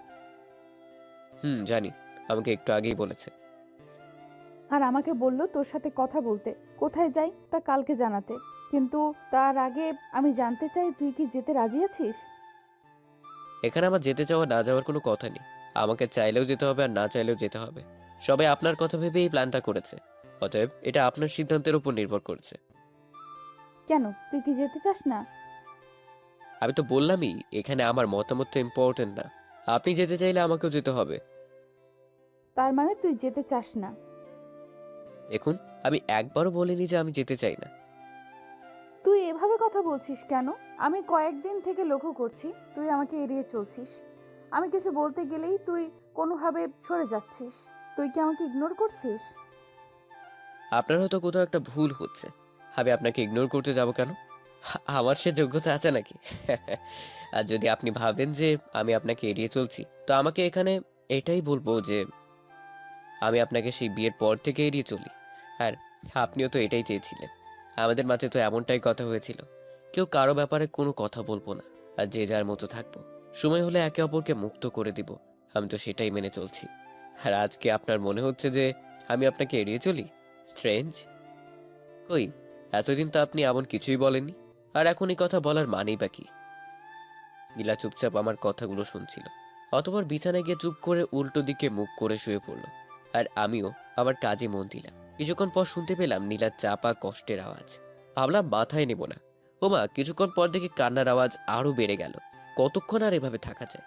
উঠে গিয়ে বিছানার পাশে গিয়ে জিজ্ঞেস করলাম, আপনি কি কাঁদছেন নাকি? কোনো উত্তর নেই, শুধুই কান্নার আওয়াজ। আরে কাঁদছেন কেন? একটু আগেই তো ঠিক ছিলেন। তখন নীলা শোয়া অবস্থাতেই কাঁদতে কাঁদতে জবাব দিল, আমি কাঁদলে তোর কি? তুই জেনে কি করবি? হ্যাঁ, আমার আবার কি হবে? কাঁদছিলেন তাই জিজ্ঞেস করলাম, সরি। তারপর আমি আবার নিজের জায়গায় চলে এলাম। একটু পর দেখি নীলা চোখ মুছতে মুছতে ওয়াশরুমে চলে গেল। কিছুক্ষণ পর বেরিয়ে এসে আমার পিছনে দাঁড়িয়ে পড়লো মনে হয়। তখন আমি পিছন ফিরে বললাম, কিছু কি বলবেন? তুই তো আমাকে ভালোবাসতিস, তাই না? মানে? ভালোবাসতিস কি না? কি হলো, কথা বলছিস না কেন? বাসতাম হয়তো। প্লিজ, এখানেও হেয়ালি করিস না। কিন্তু আপনি হঠাৎ করে এই প্রশ্ন কেন করছেন? জানিস, আমি এই কয়েকদিন অনেক ভেবেছি। আর এখন আমি আমার ভুলটা বুঝতে পেরেছি। তুই আমাকে সেই প্রথম থেকেই ভালোবেসে গিয়েছিলিস। আর আমি তোকে অবহেলা করে গেছি, অনেক কষ্ট দিয়েছি না রে তোকে। জানিস, আমি খুব কষ্ট করেই বুঝে গেছি তুই কতটা কষ্ট পেয়েছিস এতদিন। কিন্তু আমাকে কিছুই বলিসনি। কি করে সহ্য করতি তুই? আমি হেসে দিয়ে বললাম, আপনার আবার কি হলো? আমাকে ক্ষমা করে দে, আমি বুঝতে পারিনি। হঠাৎ করে নীলা আমাকে অবাক করে দিয়ে আমার পায়ে পড়ে গেল আর পা জড়িয়ে ধরে বলতে লাগলো, আমাকে ক্ষমা করে দে প্লিজ। আমি আমার ভুল বুঝতে পেরেছি। অনেক কষ্ট দিয়েছি তোকে, বিশ্বাস কর। আমিও এই কয়দিনে অনেক কষ্ট পেয়েছি। এখন আর আমি নিতে পারছি না। প্লিজ আমাকে ক্ষমা করে দে, প্লিজ। নীলা অনবরত কান্না করে যাচ্ছে আর আমি আকস্মিকতায় স্থির হয়ে দাঁড়িয়ে আছি। নীলা যে এভাবে আমার পা জড়িয়ে ধরে বসে পড়বে তা আমি ভাবতে পারিনি। তাই আমি সাথে সাথে বললাম, কি করছেন কি? আমার পা ছেড়ে দেন। আমি নীলার থেকে আমার পা ছাড়িয়ে নিয়ে একটু দূরে সরে এলাম। তখন নীলা নিচে বসে কাঁদতে কাঁদতে বলল, আমাকে ক্ষমা করে দে প্লিজ, আমি আর নিতে পারছি না। আমি কিছুক্ষণ নীলার দিকে তাকিয়ে রইলাম। নীলা ফ্লোরে বসে নিচের দিকে তাকিয়ে কান্না করেই যাচ্ছে। তখন আমি ওর কাছে গিয়ে ওকে দাঁড় করিয়ে জিজ্ঞেস করলাম, এসব কেন করছেন আপনি? ভালোবাসি। কি? হুম, কখন থেকে? যখন থেকে বুঝতে পেরেছি। আচ্ছা। তখন আমি হাসি মুখে মুচকি হেসে ওর থুতনিতে ধরে মুখটা তুলে জিজ্ঞেস করলাম, তো কতটা ভালোবাসো? আমার এমন ভাব দেখে সাথে সাথে আমাকে জড়িয়ে ধরে কাঁদতে কাঁদতে বলল, খুব খুব ভালোবাসি, সারা জীবন তোকেই ভালোবাসবো। নীলা আমাকে এভাবে জড়িয়ে ধরে দাঁড়িয়ে রইল। তখন আমি ওকে হঠাৎ করে একটা ধাক্কা দিয়ে বললাম, নাটক না নাটক, আমাকে ভালোবাসো। আমি আর নিজেকে কষ্ট দিতে ভুলটি করছি না। অনেক কষ্ট পেয়েছি তোমাকে ভালোবেসে, কিন্তু এখন আর পারবো না। ভালোবাসা কোনো খেলার জিনিস না যে যেভাবে ইচ্ছা সেভাবেই খেলতে পারবে। নীলা খুবই অবাক হয়ে আমার দিকে তাকিয়ে রইল আর বলল, বিশ্বাস কর, আমি তোকে সত্যি অনেক ভালোবাসি, প্লিজ বোঝার চেষ্টা কর। একটা হাসি দিয়ে বললাম, আমি খুব ভালো করে বুঝতে পারছি আমি তোমার কাছে একটা সেকেন্ড অপশন ছিলাম। যখন তুমি নিলয়কে ভুল বুঝলে তখন আমার কাছে এসেছিলে, তারপর আমাকে আবার ছুটে ফেলে দিয়ে নিলয়ের কাছে চলে গেলে। আর এখন যখন নিলয় তোমাকে ছেড়ে চলে গেল তখন আমি তোমার একমাত্র অপশন হয়ে গেলাম। তাই আমার কাছে ফিরে আসতে চাইছো। এসব ভালোবাসা টালোবাসা কিচ্ছুই না, স্বার্থপরতা। কথাগুলো বলা শেষ করেই আমি রুম থেকে বেরিয়ে এলাম। নীলার দিকে একবারও তাকাইনি। সে কখন থেকে ছাদে বসে আছি তারপরও শান্তি পাচ্ছি না। এখনো মনের ভিতর নীলার কথাগুলো ঘুরপাক খাচ্ছে।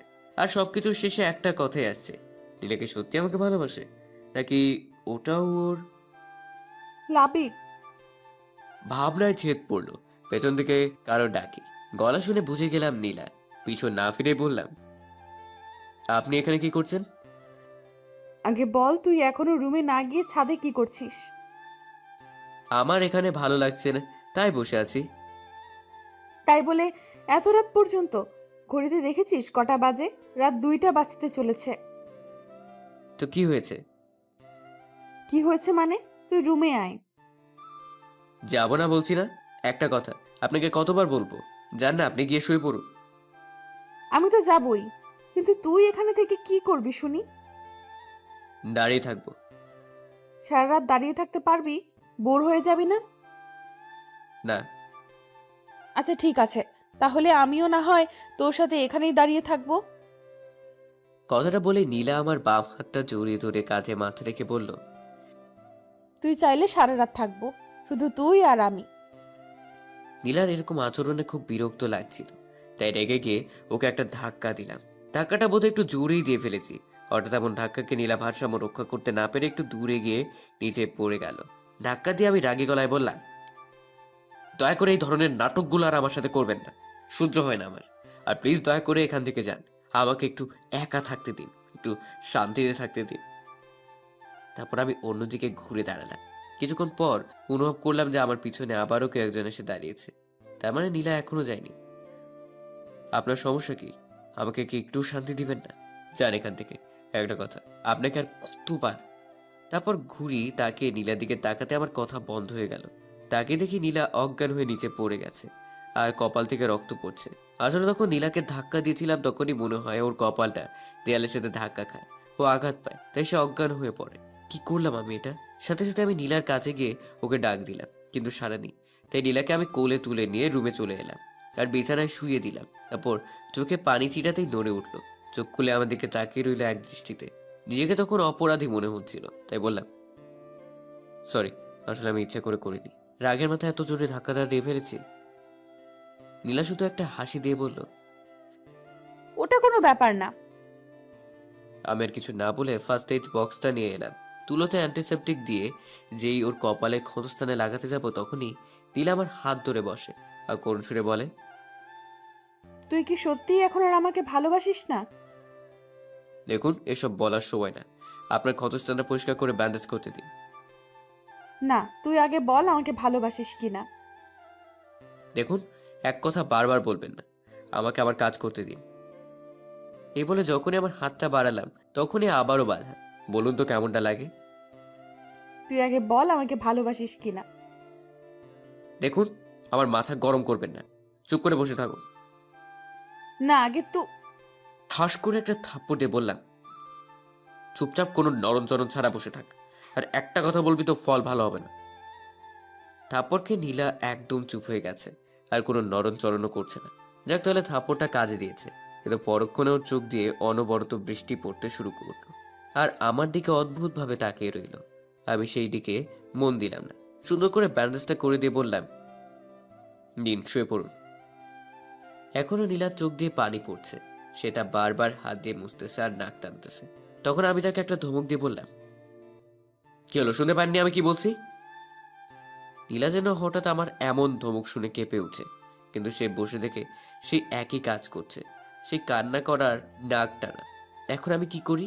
নিরুপায় হয়ে বললাম, আসলে আমি সরি, আপনি আমার কথা শুনছিলেন না তো, তাই থাপ্পড় মেরেছি। আমি সেই জন্য কাঁদছি না, আর আমি কোনো বাচ্চা নই যে একটা থাপ্পড় খেয়েই ভাবে কান্না করব। তাহলে? এমনিতেই। মানে? তুই যখন আমাকে ভালোই বাসিস না, তাহলে এত টান কিসের আমার প্রতি তোর? আমার আঘাত নিয়ে তোরা তো মাথা ব্যথা কেন? এখানে ভালোবাসার কিছু নেই, আর আপনার আঘাত নিয়েও আমার কোনো প্রকার মাথা ব্যথা নেই। আঘাত যেহেতু আমার কারণে লেগেছিল, তাই এসব করছি। ও আচ্ছা, তাহলে ধন্যবাদ। এখানে ধন্যবাদের কিছুই নেই, বললামই তো আমার কারণে হয়েছে তাই। হ্যাঁ, বুঝতে পারছি। যা ঘুমা গিয়ে, আমার জন্য আর তোকে কষ্ট করতে হবে না। আপনিও ঘুমিয়ে পড়ুন। আমার ঘুম নিয়ে তোর ভাবতে হবে না। আমি আর কিছু বললাম না, সোজা সোফাতে এসে শুয়ে পড়লাম, আর সাথে সাথে এক লাফে উঠে গেলাম। এ কি, সোফা ভিজা কেন? এখানে পানি এলো কই থেকে? আমাকে বলছিস? এখানে তো আপনি ছাড়া আর কেউ নেই। হ্যাঁ, আপনাকে বলছি, এখানে পানি এলো কই থেকে? আমি কি জানি, হয়তো রুমে বৃষ্টি পড়ছে, নয়তো বা বিড়ালে হিসু করে দিয়েছে। মজা করছেন আমার সাথে?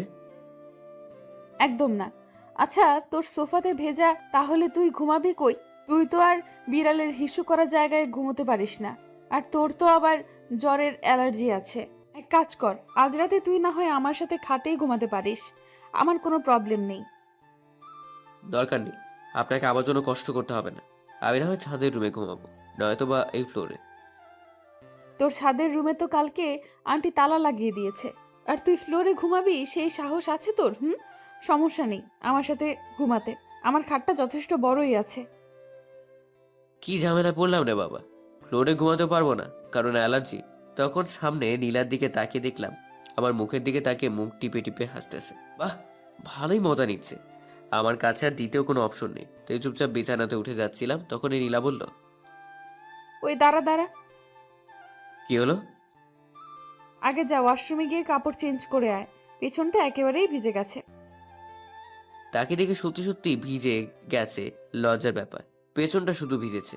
তাই চুপচাপ ওয়াশরুমে গিয়ে কাপড় চেঞ্জ করে এসে বিছানায় শুতেই নীলা কঠিন কণ্ঠে বলল, এই শোন, বিছানায় থাকতে দিয়েছি বলে একদম আমার ধারে কাছেও ঘেঁষতে চেষ্টা করবি না।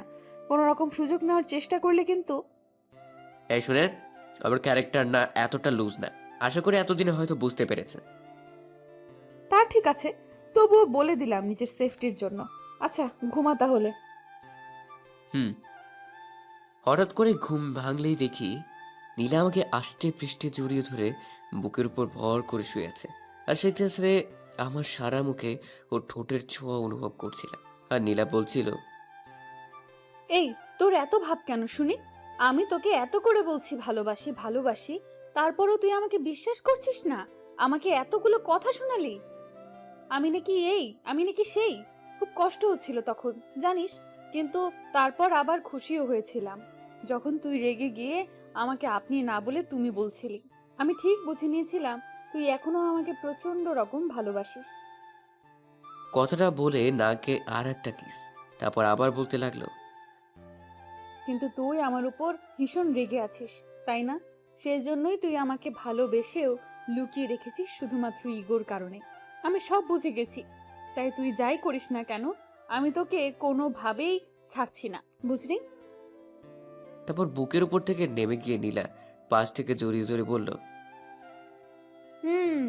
আগে তো ভালোবাসি ভালোবাসি করে আমার পেছনে খুব ঘুরতি।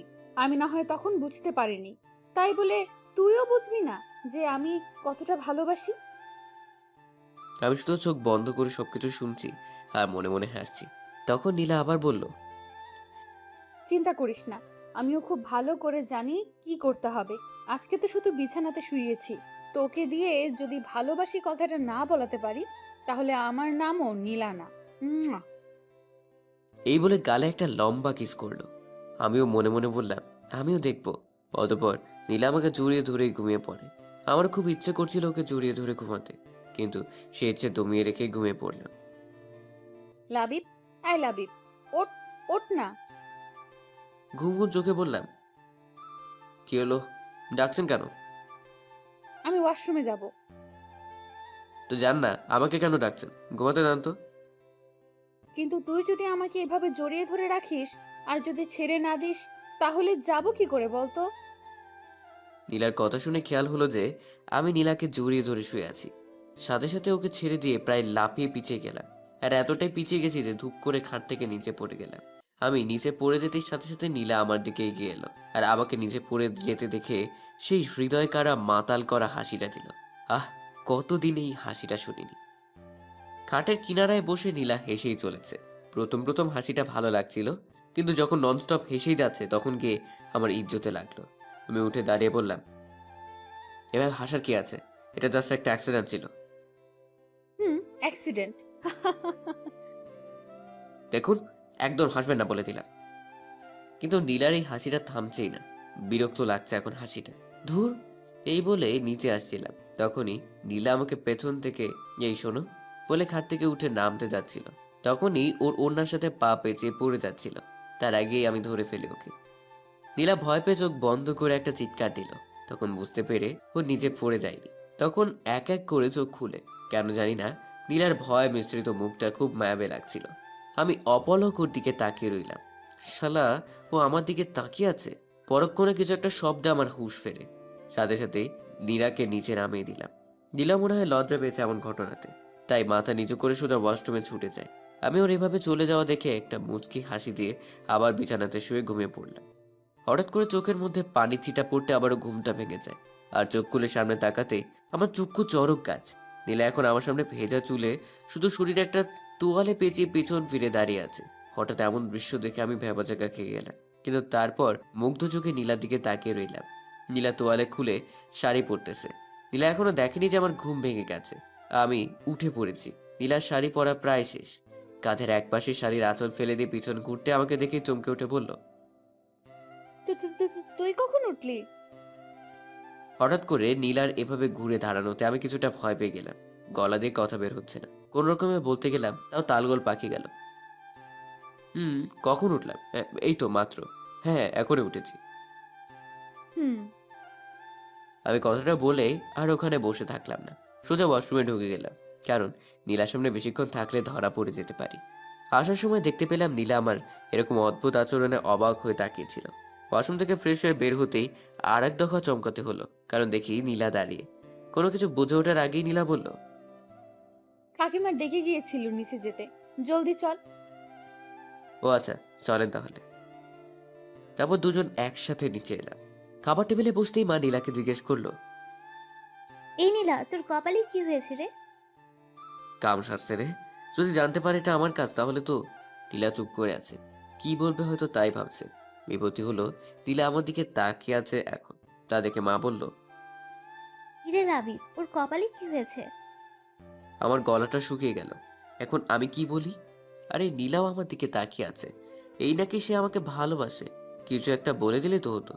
আর কিছু ভেবে না পেয়ে আমতামতা করে আমাকে বললাম, আসলে আম্মু কালকে রাতে মানে। কিরে, এমন করছিস কেন? ভালো করে বল। না, কিছু করার নেই আর। তাই যখনই বলতে গেলাম সত্য কথাটা, তার আগেই নীলা বলে উঠল, আসলে কাকিমা, কাল রাতে আলমারি খুলতে গিয়ে দরজায় বাড়ি লেগে গেছে। তা একটু সাবধানে খুলতে পারতি তো, এত তাড়াহুড়ো করিস কেন? দেখলি তো কি হলো। অতঃপর মা সবাইকে খাবার দিয়ে দিল। হাফ ছেড়ে শাস্তিতে খাচ্ছিল। আর তখন আবার জেঠিমা বলে উঠল, কিরে নীলা, তোরা কি ঠিক করলি? কোথায় ঘুরতে যাবি? নীলা বিন্দুমাত্র না ভেবে সোজা সাপটা উত্তর দিল। না আম্মু, আমরা কোথাও যাব না এখন। সে কি রে, কাল রাতেই তো বললি তুই কোথাও ঘুরতে যাবি আর সকালে আমাদের জানাবি। তার মানে লাবিব তোকে কিছু বলেছে? এই লাবিব, তুই ওকে কি কিছু বলেছিস? আমি কিছু বলার আগেই নীলা বলল, না না কাকিমা, ওর আর কি বলবে, আমিই যাব না এখন। কেন ভালো লাগে না? সারাদিন কি শুধু ঘরে বসে থাকতেই ভালো লাগে? না আসলে মানে নীলা যেন এর পরে আর কিছুই বলতে পারছিল না। ওই সময় নীলার মুখটা দেখে আমারই কেমন যেন লাগলো। তাই আমি বললাম, মা আমরা যাচ্ছি। আচ্ছা। আমার কথা শুনে নীলা আমার দিকে অবাক হয়ে তাকিয়ে থাকলো। তারপর খেয়ে নীলা উপরে চলে গেল। আমিও কিছুক্ষণ পর উপরে চলে এলাম। ঘরে আসতেই নীলা হাস্যজ্জ্বল মুখে এসে আমাকে জড়িয়ে ধরে বলল, আমি জানতাম, আমি ঠিক জানতাম যে তুইও আমাকে ভালোবাসিস। তুই আমাকে এভাবে দূরে সরিয়ে রাখতেই পারবি না। তারপর ছেড়ে দিয়ে গালে একটা কিস করে আবার জড়িয়ে ধরে বলল, I love you so much. আমি তখন নীলাকে ঠেলে দূরে সরিয়ে দিয়ে বললাম, আপনি ভুল ভাবছেন, আমি আপনাকে ভালোবাসি না, আর কখনো বাসবও না। নীলার মুখটা নিমিষেই কালো হয়ে গেল আর বলল, ভালো না বাসলে তুই আমার সাথে ঘুরতে যেতে রাজি হলি কেন? তারপর নীলা একটা হাসি দিয়ে বলল, তুই আমার সাথে মজা করছিস না? আমাকে ভয় পাওয়ানোর চেষ্টা করছিস, তাই না? দেখ, এরকম মজা একদম ভালো লাগে না। আমার কষ্ট হয় না বুঝি? কথাটা বলে আবারও হাসি মুখে আমাকে জড়িয়ে ধরে বলল, বাট আই লাভ ইউ। আর হ্যাঁ, ভবিষ্যতেও এরকম মজা আর আমার সাথে করবি না। এক মুহূর্তের জন্য তো আমার শ্বাসই বন্ধ হয়ে গিয়েছিল। নীলার এরকম আচরণে বেশ অবাক হলাম আমি। তারপর ওকে আবারও দূরে সরিয়ে দিয়ে বললাম, জি না, আমি কোনো মজা করছি না। আমি শুধু বাসার সকলের কথা ভেবে রাজি হয়েছি। তারা খুব আশা করেই পরিকল্পনা করেছে তাই। নীলার কোনো কথা বলল না। যা বলার ও চোখ বলে দিল। আমার দিকে অসহায়ভাবে তাকিয়ে থেকে ওর চোখ দিয়ে অঝোর ধারায় পানি পড়তে লাগলো। আমার ওকে দেখে খুবই মায়া হচ্ছিল, কিন্তু এত সহজে ওকে ক্ষমা করতে পারছি না। তাই রেডি হয়ে ঘর থেকে বের হওয়ার আগে ওকে বললাম, আর হ্যাঁ, আপনার পছন্দ অনুযায়ী একটা জায়গা সিলেক্ট করে রাখবে। এই বলে আমি ভার্সিটির দিকে রওনা দিলাম। নীলা শুধু নিজের দিকে তাকিয়ে দাঁড়িয়ে দাঁড়িয়ে কাঁদছিল। আমার বাসায় ফিরতে প্রায় রাত হয়ে গেল, কারণ আজ একটা ফ্রেন্ডের বার্থডে ছিল। নীলা অনেকবার কল দিয়েছিল, ধরিনি। একের পর এক ফোন করেই যাচ্ছিল, তাই একবার ফোনটা তো ফুরেছিলাম। তখন ও বলল, কখন আসবো? আমি বলেছি লেট হবে, বলেই ফোন কেটে দেয়। আমি বাসাতে এসে সোজা উপরে এলাম। দেখি নীলা বসে আছে আর আমাকে দেখে কাছে এসে বলল, এত দেরি কেন হলো? আপনাকে তো আমি কারণ বলেছিলাম ফোনে, তাহলে এই প্রশ্ন করার মানে কি?